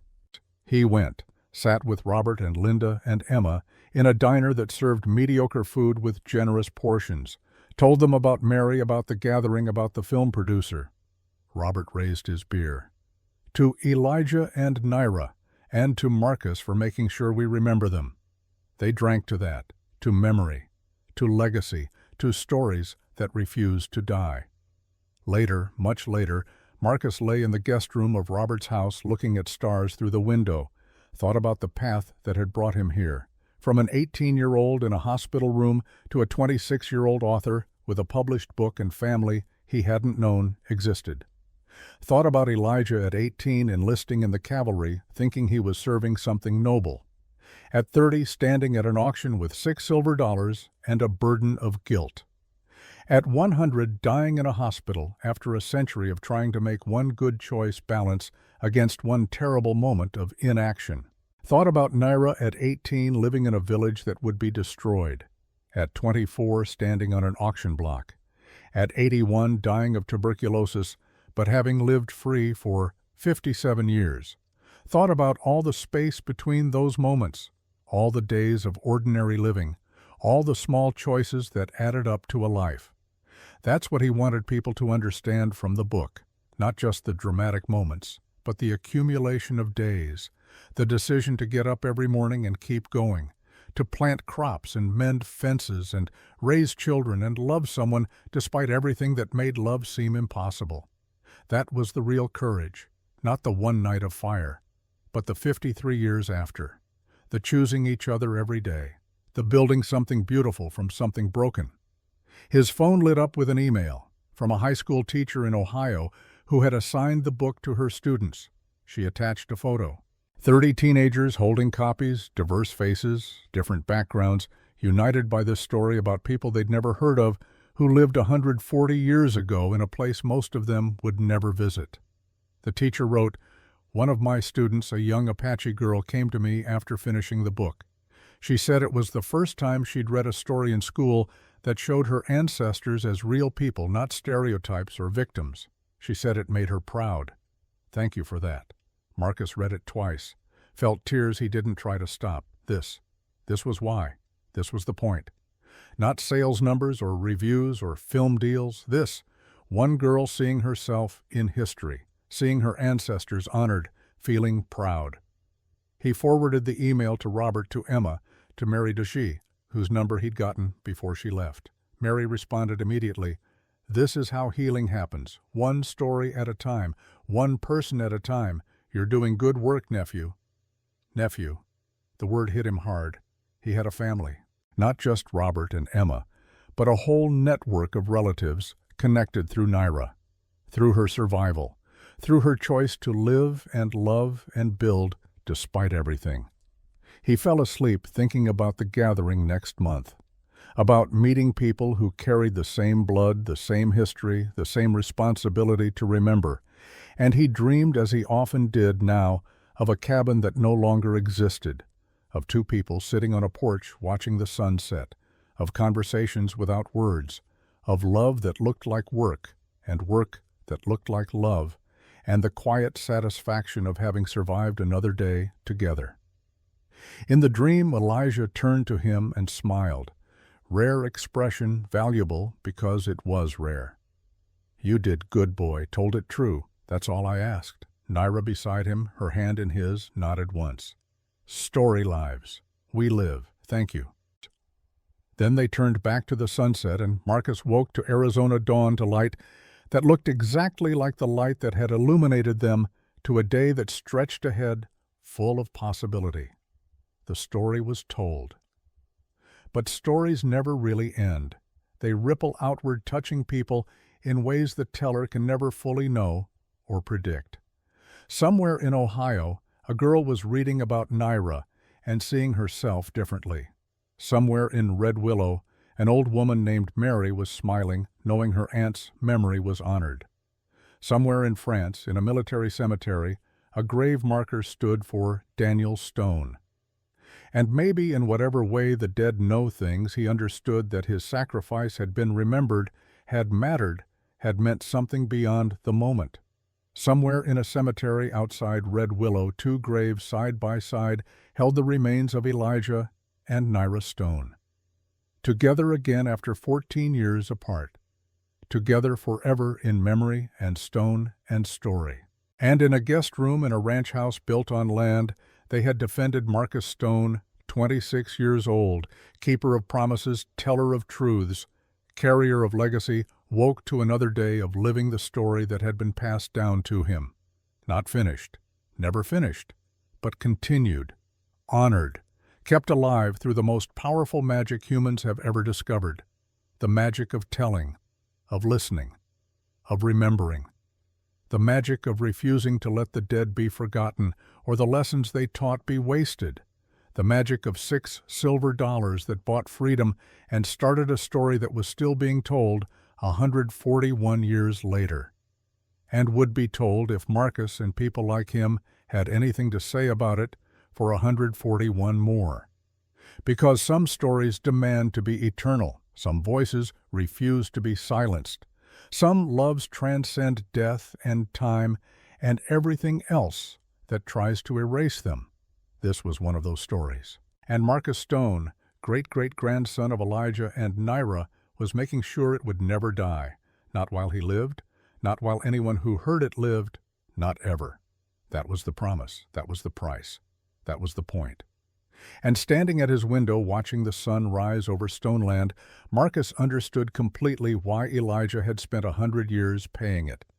Some debts are worth carrying, some promises are worth keeping, some stories are worth telling, no matter how long it takes or how much it costs. This was one of them. And the telling would continue.